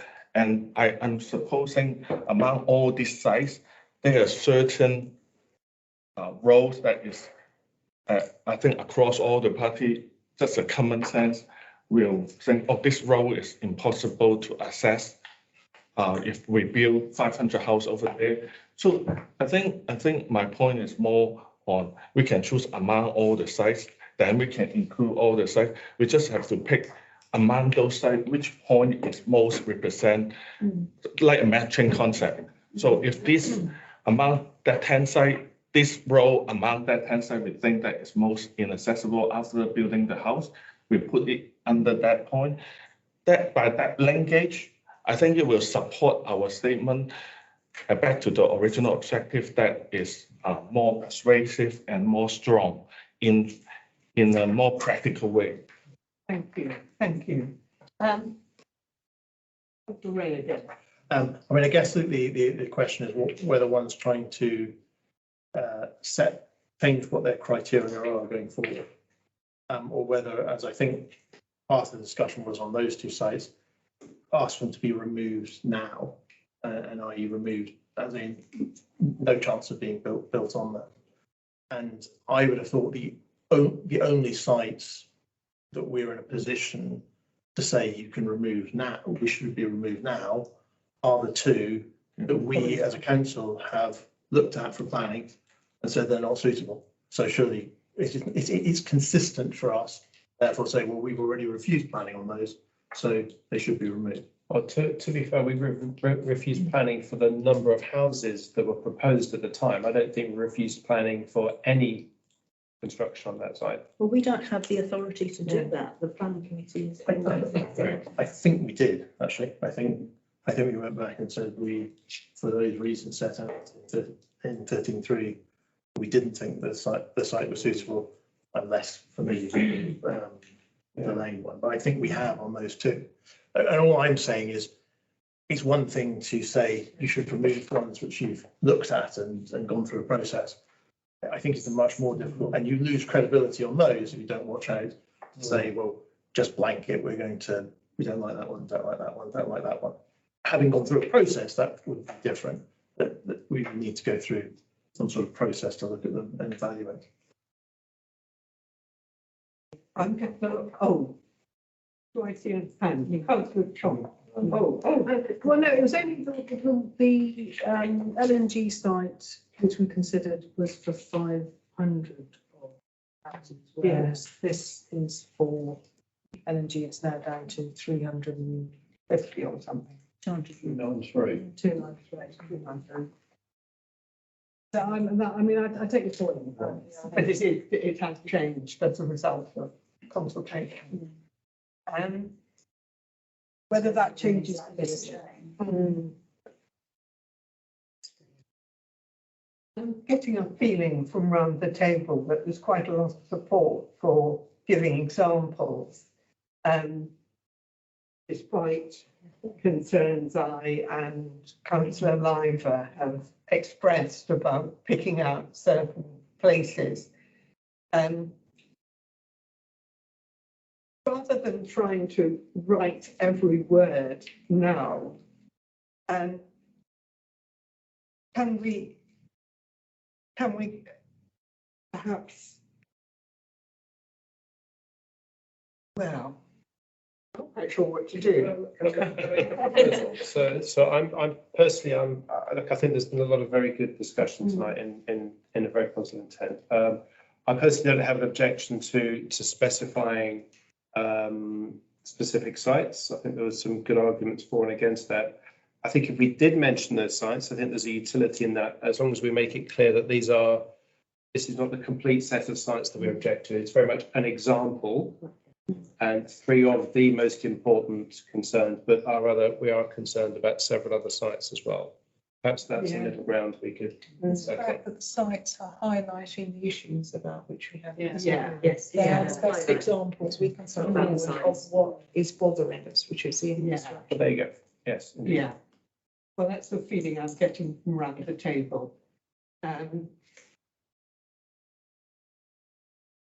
Should we have a vote on that at this stage? Do people agree with that process? But we're going to highlight, we're going to mention a very limited number of examples, but only in order to illustrate a particular point. Yeah? And to make it clear, these are not the only sites that we are. Very much so. Councillor Heritage. So, Madam Mayor, I will not vote on these. If these came to planning committee, I do sit on it, I would have prejudged. Exactly. Can I ask to go one step further, and people might say no, but to remove the 2 sites that have already been part and parcel of the planning application process? So specifically Cross Lane that was in, and when you considered it 31 houses, it's now 3 times that. And the LNG site where the concerns about the transport network are identical. But I would ask it to go one step further and then use B2 in order to illustrate the grave concerns we have about the infrastructure. And the sheer density, 662.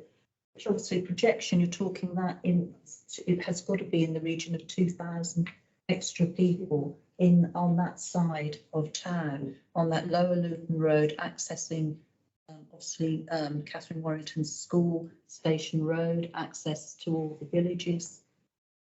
I think it's a really important site to mention. We're having a long discussion about the idea of removing those sites. I don't know how far we're on this question of being listened to. I don't know how viable it is for us to make such a suggestion. I see John Galvin, and as he is a councillor sitting on the relevant committee, I think it's reasonable for him to make a brief interjection here. Yes, so as I said earlier, this is a consultation. The context is that it's been largely driven by greenbelt harm or lack of harm. So, the spatial planning exercise. There are lots of general criteria then about sustainability and infrastructure. So what the committee is now after, and indeed we've part of the reason I personally approved going to a draft public consultation was get responses from stakeholders, including the town council. So I think you're able to, in ways that you're comfortable with, respond on specific sites and examples. Remember, in the committee, Harpenden has already come up as an area that has acute infrastructure issues. Committee planning officers won't be surprised. Thank you. John Clark, have you got any comment at this stage? Madam Mayor, it's actually quite difficult this because I'm always happy to advise and guide, but you're in a really tricky spot and it's not something I can necessarily get you out of. But what I do helps to get you out of this time. And actually, in many ways, I might be about to complicate it because whatever you agree, I need to be absolutely clear as to what examples you want to use in relation to specific matters. Absolutely. Because otherwise, I'll go away and maybe apply what I think they are, but just going around the room and listening, actually, it's unclear. So I think the clearest proposal that you may wish to consider to start with, and then you can either go with that or rule that out. So bearing in mind, I think there's consensus that you want to make a very clear point about the deficiencies with the infrastructure delivery plan. I think that was clear. I think the point that is not clear and needs decision on. So the most latest proposal is for the town council in its response to request the removal of two sites, that being the Northwest Harpenden site, and I've got the code in front of me, and the Cross Lane site. That's part of the proposal.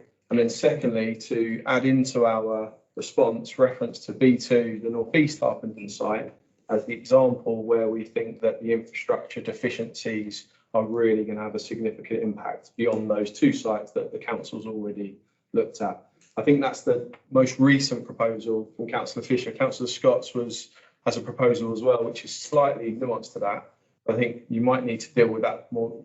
That's the more radical proposal, if you like, Councillor Fisher's. If you deal with that one, see where you want to go with that. If not, you might need to look at the next one.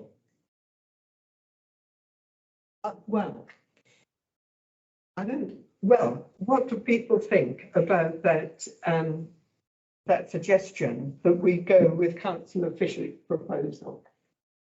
As long as B2 is also highlighted, because that is the biggest development on the table in Harpenden, on the Lower Lucian Road, without an infrastructure plan and with flood risk and all the other things that have been talked about. So I just think it would not be appropriate for us to highlight those two without mention of B2. I agree. Absolutely. I don't know if it's feasible. Is it worth the fact that we started off with the flood water pouring down Station Road and the fact that it's going into a pipe that simply cannot contain the amount of water we've got coming off concrete? Can we tie that in with the fact that the LNG and I think also the B2 development, you're going to have exactly the same thing, aren't you, of water coming off concrete into a Victorian sewage system that is designed for a line of houses, never mind all the stuff behind it. I don't think it's been updated. I wouldn't know, but I would guess it probably hasn't been updated since they built those initial houses going out towards Kingsbourne Green on the left-hand side. And I'm guessing it's the same drainage, sewage, water system that's then going to be asked to take on development on the other side as well. Again, I'm a bit out of my depth of knowledge there of water, but it does seem to tie in It does tie in. I With see what lots the of initial- knots around the table. It does Yeah. tie in. Essentially, the roads, the sewage, everything else in this town are not fit for purpose currently. Never mind when you add Never more mind in. when you add on. Yeah. Yeah. I mean, that kind of goes back to Councillor Ray's suggestion at the beginning, there's some kind of setup around, this is the current state of affairs. You know, there might be some additional stuff into that, and the lack of a cumulative impact on multiple sites, because we look at everything individually. And when it's below that one, whatever the 100 mark is, if you've got 850s, what's the cumulative impact of that at different places? I think there might be some good setup, but I agree with you. Well, let's just go through it to the end, and then we'll agree at the end what we're going to do. That's some sort of drafting committee to come out of it at the end to actually. Small group. There's something I think we have to get on with this, don't we? Well, yeah, so the consultation closes today, Ah. but that doesn't mean that we can't have a bit more time and submit afterwards. The suggestion about a drafting committee, you would have to formally appoint a working party and nominate people to that. That working party would have to, unless it's given the power by council to agree the view. Yeah, that would have that'd to be meet tricky. soon. Yeah. That's tricky. Drafting by committee. Yeah, well, exactly. That's a problem. Drafting by committee. Oh, I think, have we talked about housing, but we haven't got specific other things to mention? Infrastructure we have talked about. Just a point on the housing, I'm so sorry, I don't want to detain anyone longer than, having developments that are tenure blind, I think is really important in a town such as Harpenden. If we're inviting people to, you know, buy the affordable housing and hoping that affordable housing is really going to solve some of the issues that we seem to have with key workers and that sort of thing. We don't want there to be a concept of there being a poor block. And an example of that, we went to see the other day at the top of Willoughby Road. That's tenure blind, and it works incredibly well. And I know Councillor Ellis worked incredibly hard to ensure that was a success, and it is. There's no sense at all that the poorer people live at that end and the nicer houses are over here. And so if we are going to support, as I think we should, affordable housing, and there's reference to that in these paragraphs, I think that there should be some encouragement of there being tenure blind. Thank you. I've got second that.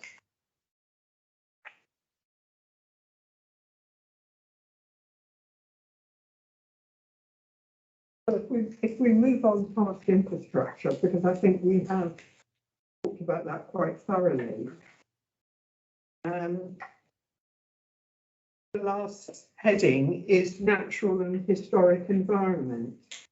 Does anyone have any comment they want to make on that?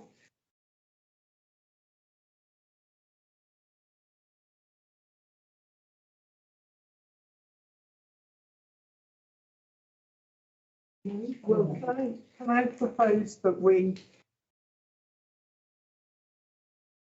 Town Clerk has made lots of notes. Can I ask you to run through your notes and what you think that what you think the council has decided so far? Okay. Deep breath. Good luck. Yeah. Okay. So on the climate change, you want to make it clear that there should be reference to the role of neighbourhood planning within that section, because we advise that there's an omission from that. In terms of the infrastructure development plan, you want to set out clearly that you think that has deficiencies, and those relate to the speed of which it can be delivered and how realistic it is, particularly in relation to some of the financial elements, the financial requirements that will be needed to deliver it. I think that was, you were clear on that. I've noted about that latest point about being tenure blind added into the housing section. That's important. I think there was a point of strengthening around transport assessments, because we've mentioned that previously in our planning responses, and that's within the transport elements of it. I think, to be honest, the rest of my notes are slightly to-ing and fro-ing between the bit that you've got to decide. Yeah. That's the Ray. The only other piece I think it is important, the response to the infrastructure is very heavy on the transport, which I understand. I think it does go beyond that into particularly education, because we are talking to the two councils further up, which obviously education is a big part too. But also just the ability and strategic issues which the town will have around water, electricity, sewage. Less so gas, because that's been very much so. But more infrastructure being more than just transport. And those all running on their own plans of etc. Is this the time to, I can't remember who mentioned it earlier, sorry. We talked about who's funding it, who's accountable, what's the timing plan for the infrastructure, and who's going to hold whoever is accountable for doing it, who's going to hold them to account for the delivery of it, rather than it just being a really nice promise and then it never actually happening. So is there something in there? Strategic. Yeah. Well, all we're asked to do is to offer a response to consultation. We can't. But that's gaps. I think part of our message back is that we are concerned that if you were building a new town with 10,000 houses, it would be easy to plan where you're going to put the schools and where the other pieces are going to be. Because subject to a couple of sites, we're talking around 30, 40 houses here, 30, 40 houses there. There needs to be the relevant parties who are going to coordinate and make sure that if we have 2,000 houses, that there is a new school somewhere, there is a new primary school, that the relative pieces get upgraded, rather than what's likely to happen, which is you build out a number of those sites, everything becomes massively pressured, and then all of a sudden you look to go through that development process of, and Harpenden is a good example of that before KWS on the schooling side, but for a long period of time, it was massively short of school spaces. And in fact, since KWS has gone in, my understanding is it's pretty much full now. And all of that has just built up latent demand that was within Harpenden, not produced massive capacity for new development to go forward. Schooling is what I particularly feel strongly about living in West Common, where there is very little access to schools. Sorry, just on the education, just so the committee is aware, there are already in the local plans, commensurate with the number of the allocation of sites of additional demand, proposals on additional secondary schools and additional primary schools. So there's no provision for an additional secondary school in Harpenden, and also nor Redbourne. So one of the issues there is big development. Redbourne develops north, south of Harpenden. The only space for secondary school pupils is KWS. Transport across there, and then Paul made that point several times with the council. I can't recall if there's any additional primary school capacity in Harpenden. I don't think so. Paul de Court, if he was, they do consult with HCC in terms of education and forecast. And I think HCC are basically saying that all of this, they've taken this into account and built forecasts based on that. But they won't have taken into account like the location, particularly how that could affect transport. So. I'm just wondering what the capacity of KWS is and what percentage of. I think it's already full. It's full. And it's, yes, it's got. Go on, his next question. I've asked, Paul de Court is the expert. I've asked him that question. He says that there is substantial additional capacity or space to build extra capacity at KWS, and that is probably what would happen. And then we have to build more. Yeah. But the road's already under strain as it is. And they're coming from Redbourne. Yeah. Yes. So go all the way through town. Yes. Yeah. That's, again, that may be a point you wish to make. It's a domino effect. Yeah. Why can't we just build a new town in between either Harpenden and St Albans or Harpenden and Luton? And put a new train station?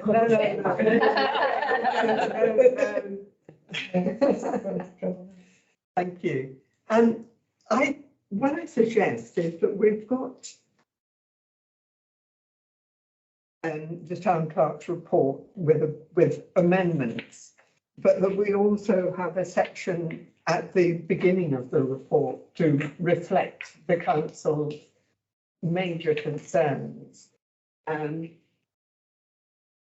asking for the removal of those two sites on infrastructure grounds and transport grounds.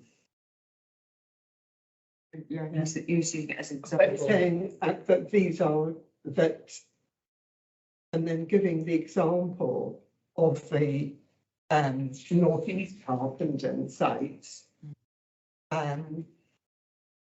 are we going to say on that? What are our main concerns, Councillor Washington? Yeah, well, it's everything actually, in terms of the sheer scale of that site. We were talking about these other sites. I mean, the numbers are, as you know, it's 293 for B7 and then 95 for Cross Lane. And then everything else is 65, 55, 43.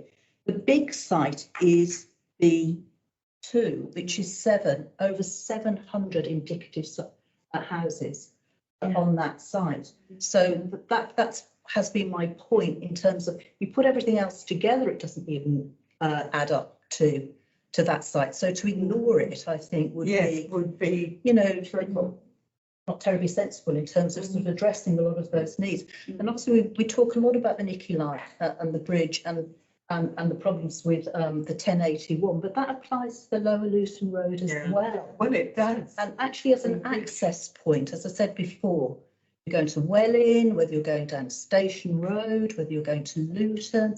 I mean, for me, it's really important that all the things that we've talked about, sewage, water, density of housing, access to schools, safety, biodiversity, environment.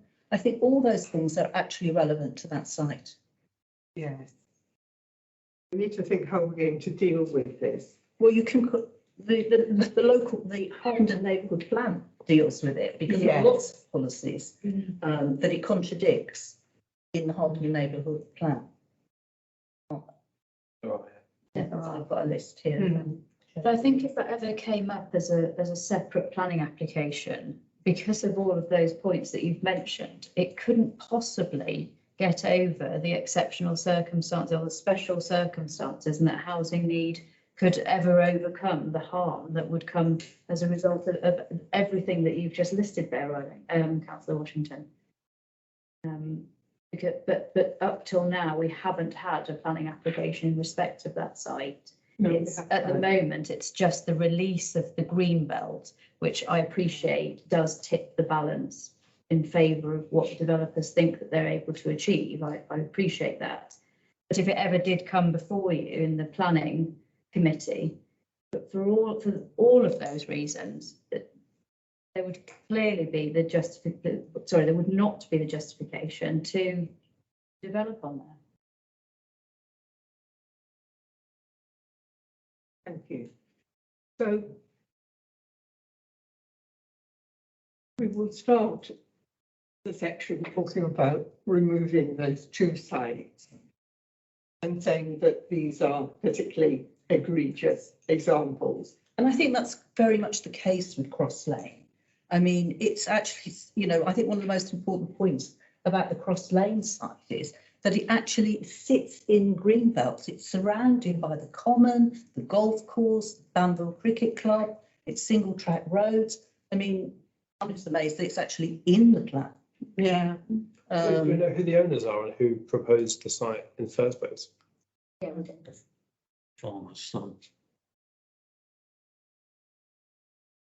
It's one road in and one road out. So it's one road.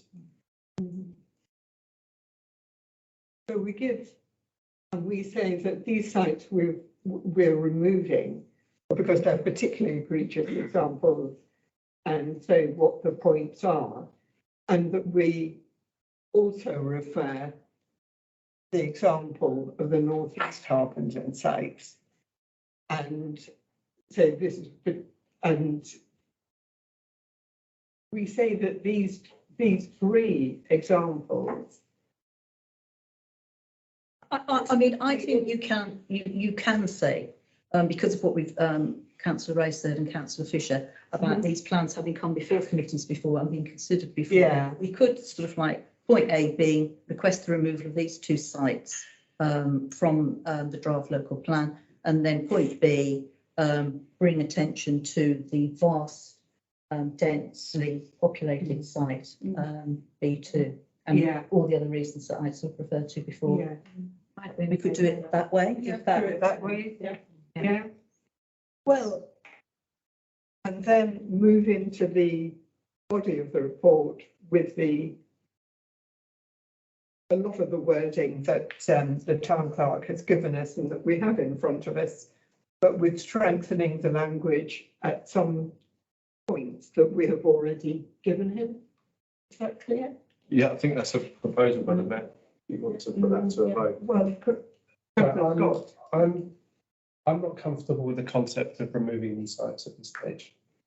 I think there's two reasons for doing that. I think there are very significant and very real concerns raised. I would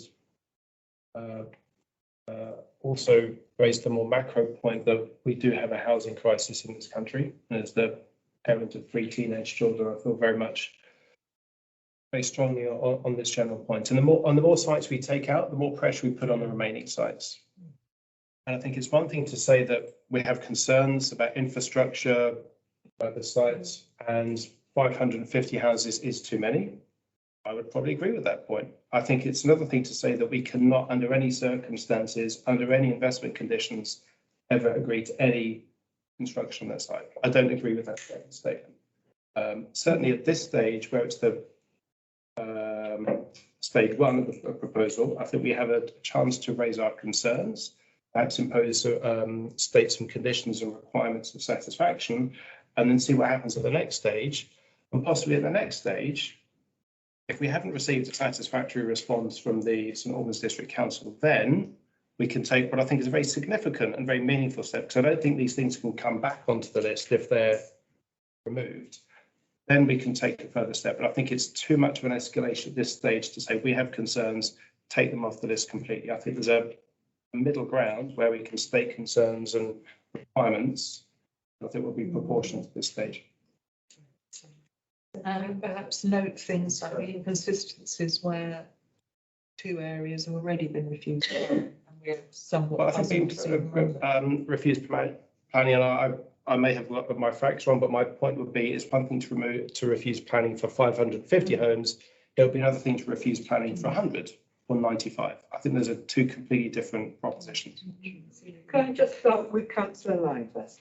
I just wonder if it would be better to turn it around so that we go through using Carl's paper that he's presented, in which he's addressing and which we've addressed the specific concerns of the local plan, the draft local plan.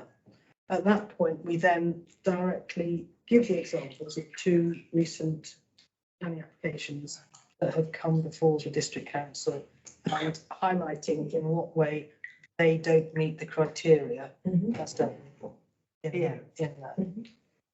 Then, because I don't think it looks particularly good to start off with, we don't want any of these. I think we're trying to look at this logically, we're trying to look at it sensibly and objectively.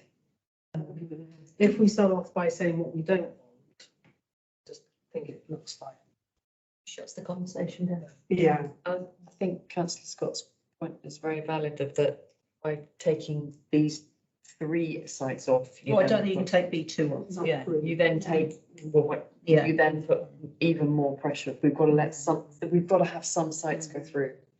I think we also have to accept that we're not in a position to take them off. No. Take them off our report. We can't. All we're doing is making a recommendation. Exactly. Based on the evidence that we've been presented. Yeah. Well, the evidence supports the removal of those two sites. Whether we start off with it or whether we conclude with it, I really don't mind where it is in the draft.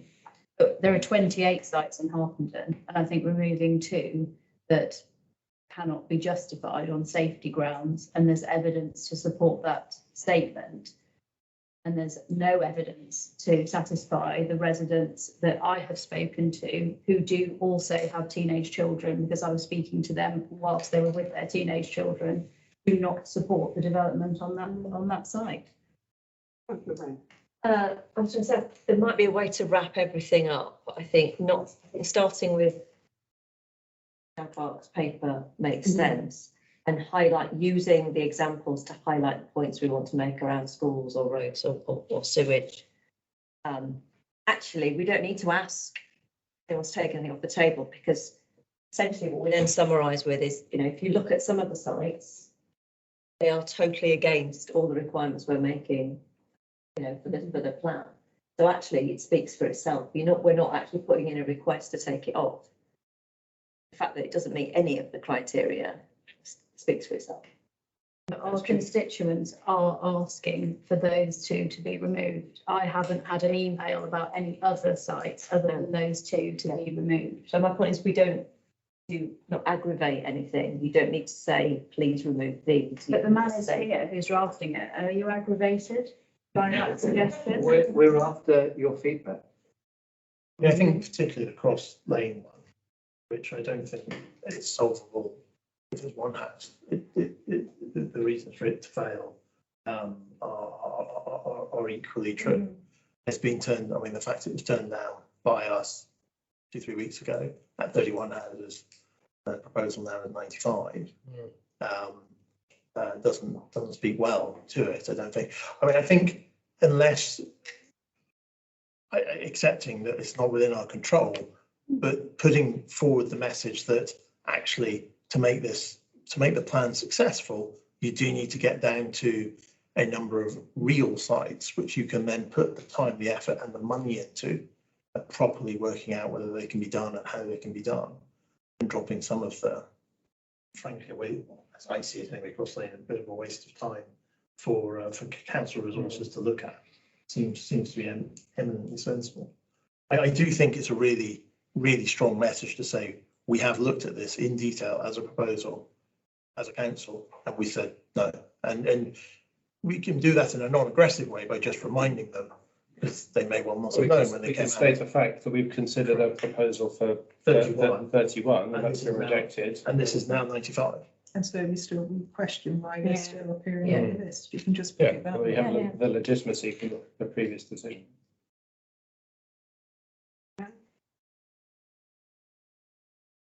Well, what about councillor Ryder's suggestion? Can you just? Well, it's just to note, obviously, Carl's work and how he's methodically gone through the main issue areas covering the local plan. And our concerns about that, and the examples used being LNG and Crossley. Applying those two developments to the concerns that we have, how they could be implemented, I suppose. Because I just think if we look like we're just saying no to all developments, they're just going to go good. That's not good. We want to have a methodical, logical process going through the draft local plan and how it would apply to two sites. Yeah. Well, there's the third site, of course, that councillor Washington's been talking about, and I think that's an important site as well. And it's a substantial, it's the most substantial. It's the one that will site. have the biggest impact on the character of Harpenden.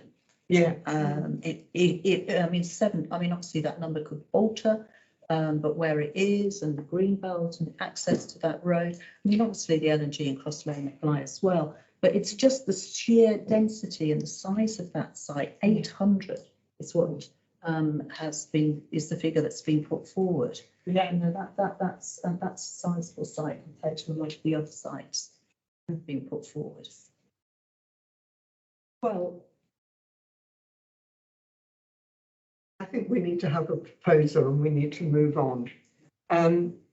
What about Councillor Liver's proposal with the, but also referring to the North East Harpenden sites as an example?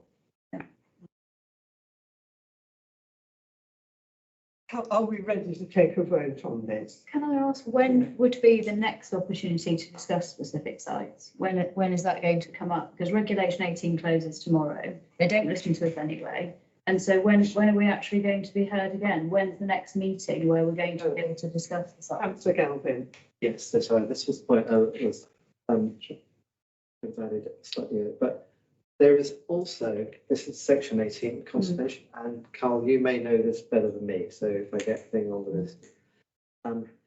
There is, however, there's also, before the final plan is submitted to the planning inspector, a draft of section 19 of the conservation. However, this is where the major change happens. This is what Chris Briggs, I should know his name. So the guy who basically runs all of this for the district council, he's basically said, this is it. There is another consultation stage, but he says that's mainly a technical consultation. Knowing Chris, that means it's done for, you have to go through those steps. So this is the chance to really have your views really considered. It's not the only chance, from a pragmatic perspective. It's a chance. I don't know why we would pass up an opportunity then to actually pin our colours to the mast. I don't see that we have to be friendly or polite about things. If they're getting it wrong, we need to hold them to account and say, look, these are two sites where you've got it wrong. We could even go further if we want to and say they've got it wrong with B2 as well. I'm not sure why we have to make it anything other than frank on the basis of the evidence. And it's their obligation to put evidence to the people of Harpenden to persuade them that these sites are realistic and are not going to destroy the nature of the town. And if we feel, as I do, that those three sites are Councillor Washington has obviously spoken to constituents in her area. She's listed a number of very good and persuasive reasons as to why that shouldn't be included. The other two are completely unviable as far as I'm concerned, and there is evidence to support all of that. The Cross Lane site shouldn't be in the plan. Someone else has said that this evening. Now is our time to pin the colours to the mast. I think we'll be passing up a really valuable opportunity if we don't do that this evening, because we won't have an opportunity again. Can I just say, just on that point, I'm not saying take B2 out of the sites.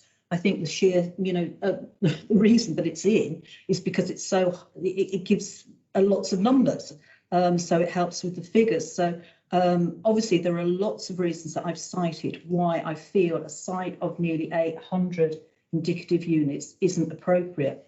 But at this point, I wouldn't say that a smaller site might not be appropriate, because I do think there are parts of that area which actually might benefit from some regeneration and some development. So that's why I was trying to make that point, that I wouldn't put B2 as to a vote of let's remove that site, which obviously is a very big site. But I do think it should be recorded that the sheer scale and size of the site and its potential impact on the town is relevant in our feedback. That's where I'm at with it. Well, it sounds as if we're going to have. Well, I mean, I think, correct me if I'm wrong, Beth, but you want a punctual response in terms of what we're asking Carl to do. Yes, yeah. Yeah. I mean, that's up to Carl, really. Yeah. Well, certainly, Madam Mayor, in terms of the observations that we've made that they're all kind of agreed on, they will be kind of punchy as possible. I think the key point of contention is punchy by definition. Are you going to ask to have sites removed or not? Well, we can vote on that. so If it's not, and if there's not a majority, then I'm outvoted. That's how democracy works. Just because I say it doesn't make it right. People can vote however they like this evening, but my proposal would be to do that. So I think I agree with that. I think there's probably a core set of propositions that we probably all agree with, or there's a very clear majority, and then there's probably just a couple of individual differences on a couple of individual sites. I agree with Councillor Fisher. Let's just have a vote on those kind of amendments to the main motion and get it over and done with. Yeah. Well, shall we have a vote on, let's have a vote on removing the Cross Lane site and the Northwest Harpenden site, as they seem to go together. Might ask that we split those, Oh, please. Yeah, it's split. Separate, okay, Cross Lane site. I'm not voting, of course, neither has the Heritage. And Okay, so that's yeah, so that's approved then. So in our response, we will request the removal Yeah. of Cross Lane. And what about the Northwest Harpenden development? Removing it.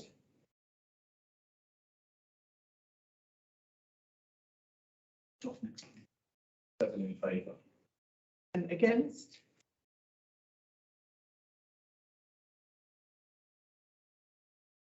Four again. Abstaining. Abstaining, two of us. So Madam Mayor, that's carried as well. So the town So council that's response will also ask carried, for the removal of Northwest Harpenden. And on the subject of the third, I'm not asking for that to be no, we're removed. not asking for it to be removed, So, but if but anybody we're else asking for that to be highlighted. mentioned, Yeah, so Madam Mayor, I think the language that we will use on that is that we'll give North East Harpenden as an example that under its current scale Yeah. proposed, it's inappropriate for that green belt. yeah.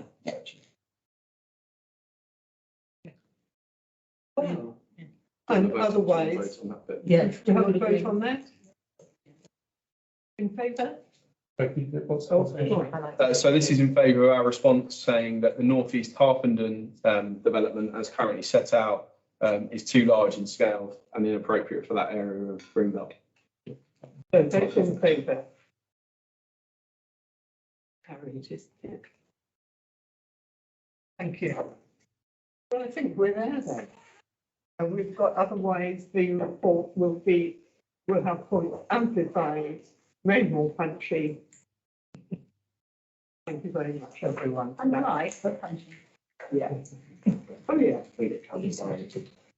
Yes, just getting Councillor Burrows, who's had a long wait. And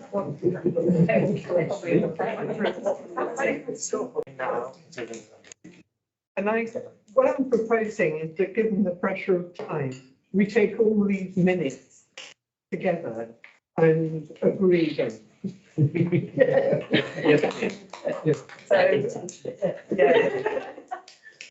So, and you're happy with that, everyone? Yes, I see us round the table, thank you. So that takes us on to the officer's report and the forward planner and resolution tracker. So town clerk, please introduce the item. Yes, Madam Mayor, the only thing I'd like to say is under the resolution tracker, it notes under the storage depot heads of terms, the verbal updates we provided at the meeting.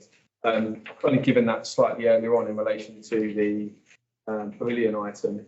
The only thing I just would add in terms of context, so we currently have a lease arrangement for the storage depot, the areas that we have within the depot. That lease never actually came into effect because there was a disagreement between the district and the town FC at the time. And so that got resolved, but that has to go through the land registry. Land registry is still about 2 years behind everything. So our formal lease with the storage depot doesn't actually come into effect until the land registry is resolved.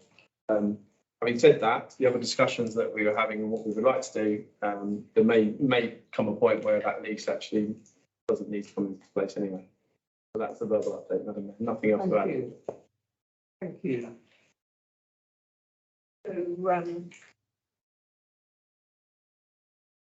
we've come, well, we can now move on in the agenda. We've covered the draft local plan, we've covered the pavilion, and we move to the budget phase look. And town clerk. Yes, thank you, Madam Mayor. So what I will say is Corporate Policy and Finance Committee considered this report at its last meeting last week. So it's already had a little look over this. Just to give context, well, actually, just to say before that, what we've tried to do with this report is we've tried to give the complete context of how we go through our budget setting ordinarily. So at this time of the year, you will look at the first look report, which is essentially officers presenting a financial picture based upon delivering to the same volume and quality that we've delivered in this current year. We run through the budget lines and apply different variances depending on different things. So salaries, we are part of a national negotiation, so we best apply what we think negotiation is going to be at that point. Clearly apply contract inflation where we know what that is, where we know we've got that within contracts. We review our commercial income, where we've had positive performance in previous years, we might be a bit more ambitious. Likewise, if there's something that's performed less well, we might adjust that down. So essentially, the first look is a culmination of all the different analysis that we've carried out so far as officers. We bring this to council in September. It's a process that we continue to develop. In November, you have a second look, and finally through to January is when you have to approve the budget at council. So that's probably the context that would set out at this time. Other than to say clearly in there is a based on continuing to deliver to the same level, there was a preset increase requirement that's built into this first look that is 9.11%. Thank you. Well, we're asked to approve the budget timetable and process for 2024-25 as set out in paragraph 5.2 and agree the key principle of adopting a maximum precept of 9.11%. Yes, is correct, Anton? Well, yes, Madam Mayor. So you're asked this evening to agree if there are any principles that you want to apply to the second look. So one of those could be that you wouldn't want to see a precept increase of any higher than what's set out in this paper. Another could be another figure, or you could have no principles at this stage, really. So that's really for the council to agree to help officers shape the next stage. Yeah. Well, Councillor Scott, as chairman of the relevant committee, had you got any points you wanted to raise at this juncture? Yeah, we approved the process and the timetable, Madam Mayor. I'm not sure that we considered any specific principles. I felt that personally, I felt the increase of 9.1% at this stage is a reasonable benchmark. Obviously, the lower the better, but we don't want any unacceptable compromises in quality and performance. Yeah, I think, to be clear, we're not actually agreeing a precept of 9.11%, but just the principle of whether we adopt that means of deciding it. The principle is that we adopt that as an upper limit, and it may well be considerably less when the time comes for setting the precept finally. Sorry, I think, Town Clerk, did you not mention that we could just leave it fluid, that we won't have any figure in mind? Because yes, Ms. Madam, you could have that approach. Yeah, it's because we could because the way that the economy is going, who knows what's going to happen? We could leave it to the last moment, really. I think. What would you think of that, Councillor Scott, as a? What little I know about the economy, I think things are sort of turning around in terms of inflation. The Bank of England's recently held its interest rates, so I think that sort of surge of inflation we saw over the last couple of years with Ukraine and so on, I think that is subsiding. I I would just ask the town clerk and his staff to, you know, put forward a budget that maintains the services the same quality and volume that we have at the moment. But with an eye to value for money, let's look for savings where we can find them. I'm sure there'll be some cost pressures in some parts of the budget, but I personally don't want to say it's 8 or 9 or 10%. I don't feel confident in an arbitrary figure at the moment, but I'd like to give some principles about quality and value for money. Councillor Burrows. Thank you. Town Clerk, I've spoken to Bill about the new regime and that sort of thing. Have you got much of a backup plan for working out how long things are going to take to do, like cutting the grass and that sort of thing? Is there a contingency in the budget for that? So contingency in terms of if what we expect things to take don't take that long. So we think that there is a built-in contingency in the number of town rangers that we've appointed to deliver the service, is the best way of describing that.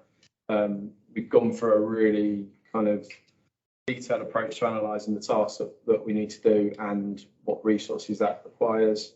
And we're open to further external support to kind of review that as well, because I know you're talking to Phil Wright and so we think there's extra capacity in there. If there isn't, then that's obviously going to have to be something that we come back in the future and talk to council about. But I certainly think we were okay for the first couple of years of the arrangements. Town Clerk, can I just ask for a comment on or advice on Councillor Brosnan's suggestion that given inflationary pressures and so on, it might be wiser to say no upper limit. Have you got any advice for us on that? Yeah, I think, Madam Mayor, that's an entirely sensible approach as well, given the circumstances. But I would also say that you may want to reflect on Councillor Scott's points that whilst you may not set an upper limit, you want to make it clear to officers that value for money, whilst maintaining the quality and volume of what we do, is really important when it comes to the second look. So the reason that principles are quite useful sometimes in that there are lots of things in the first look that are still unknown. And as we go through the process, we find more realistic numbers. So commercial income, we might have a better estimate for next year. We start to understand what the tax base is going to be next year. At the moment, we aren't aware of what the number is. We don't get that until later in the year from District Council.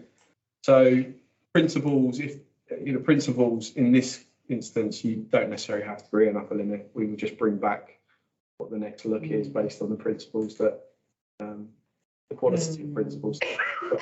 Councillor Fisher, I think you wanted to speak. It's a very simple point, hopefully, and I'm not advocating whether I agree with Councillor Brosnan or Councillor would be for you to decide. But the point I made at the finance meeting was just to be conscious that there are families in Harpenden, despite the outward wealth that one might see each day, there are families that rely on food banks.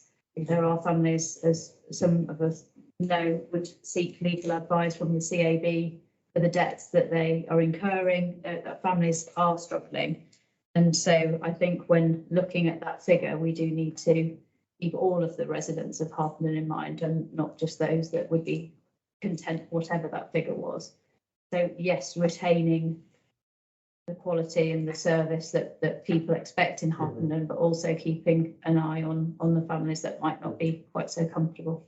Yeah. I think that's a fair point. Councillor Chong. Can I ask if we put a cap like 9.11% now? If later on there's significant changes, could we still change it in a later resolutions? Yes, Madam Mayor. So you're not committing to any figure at this stage. Really, what that's a cap is there to do is when us officers go away and look at the second look, if some of the numbers that we aren't aware of now come back worse than we expect, that would take the precept increase above, say you capped it at 9% at this meeting. If we were to come back and it was looking like 11% as an example, we would bring to you at the next meeting 2% worth of savings of how you would have to find or do something different, basically. So it just shapes our kind of thinking and what we present second time. Then I think, just my personal opinion, I think putting a cap makes people have a target that if there's anything extra than that, they have to come back to us and explain it's still feasible.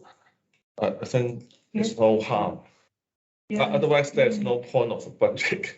If you don't have a target. Yeah. Well, can I propose that we do indeed have a cap but based on the first look of 9.11%, and say that that's our principle that we wish to apply. Yeah, so could I ask for a show of hands on that? Thank you. Well, we're now moving on to reserve statements and to I'll pass to the town clerk to introduce this item. Yes, thank you, Madam Mayor. Just say very quickly on this one, the release of reserves is like a governance process, essentially. For the funding that you're being asked to release, you're being asked to release that from the pot of reserves into the general budget. These are spends that have already been authorised and actually made. So it's very much a governance procedure to move it from one pot to another within the council funding. Thank you. And so we're asked to approve the release of the reserve as set out in paragraph 3.7 and note the reserve position set out in Appendix A. Is everyone content that we take this class for a show of hands? Yes, thank you. Next, councillor appointments to planning committee. Town clerk, please, could you introduce the item? Yes, Madam Mayor. So this is just a simple governance change that follows on from the appointments that may be made. So approve that Councillor Ian Washington replaces Councillor Chichester Miles on the planning committee. Just needs a formal resolution. So can I ask for a show of hands on that? Yes, you can vote too. Thank you very much.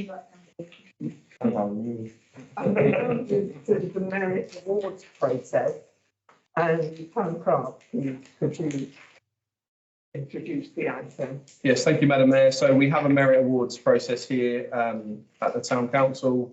Generally, annual council, every year we give out merit awards for people that have essentially done good things in the community voluntarily. So we tend not to be paid for people that have been paid to do their roles. Essentially, this is just setting out the process that we go through, just for context, because the council will not seen it before, and sharing the nomination form in the hope that you all might think of some people that you may think will be suitable to nominate. Nominations come back to the Community Services Committee in January. And I see that we're asked to agree the closing date for nominations is in mid-November, Friday, 17th. Can I just reiterate what the town clerk said about thinking of people in the community who you think are particularly deserving of an award of merit? Without blowing my own trumpet, I received one for my voluntary work, and it does mean a great deal to the individuals who receive them. And I think if you can think of, each of you think of maybe somebody, that would probably be too many, but if there's a group, we can think of a few. What you're saying is we can't all vote for Barry from the art gallery? No.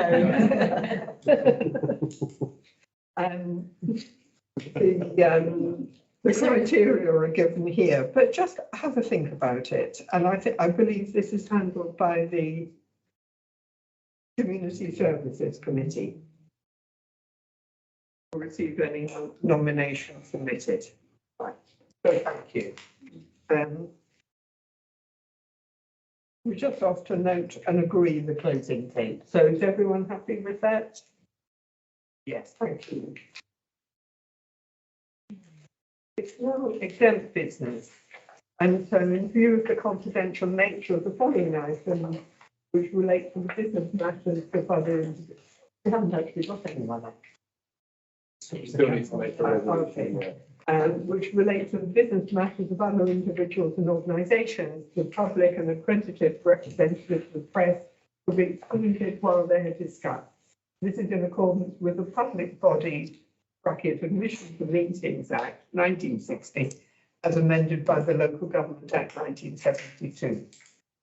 And so we're now moving to exempt business. Does everybody agree with that? Thank you.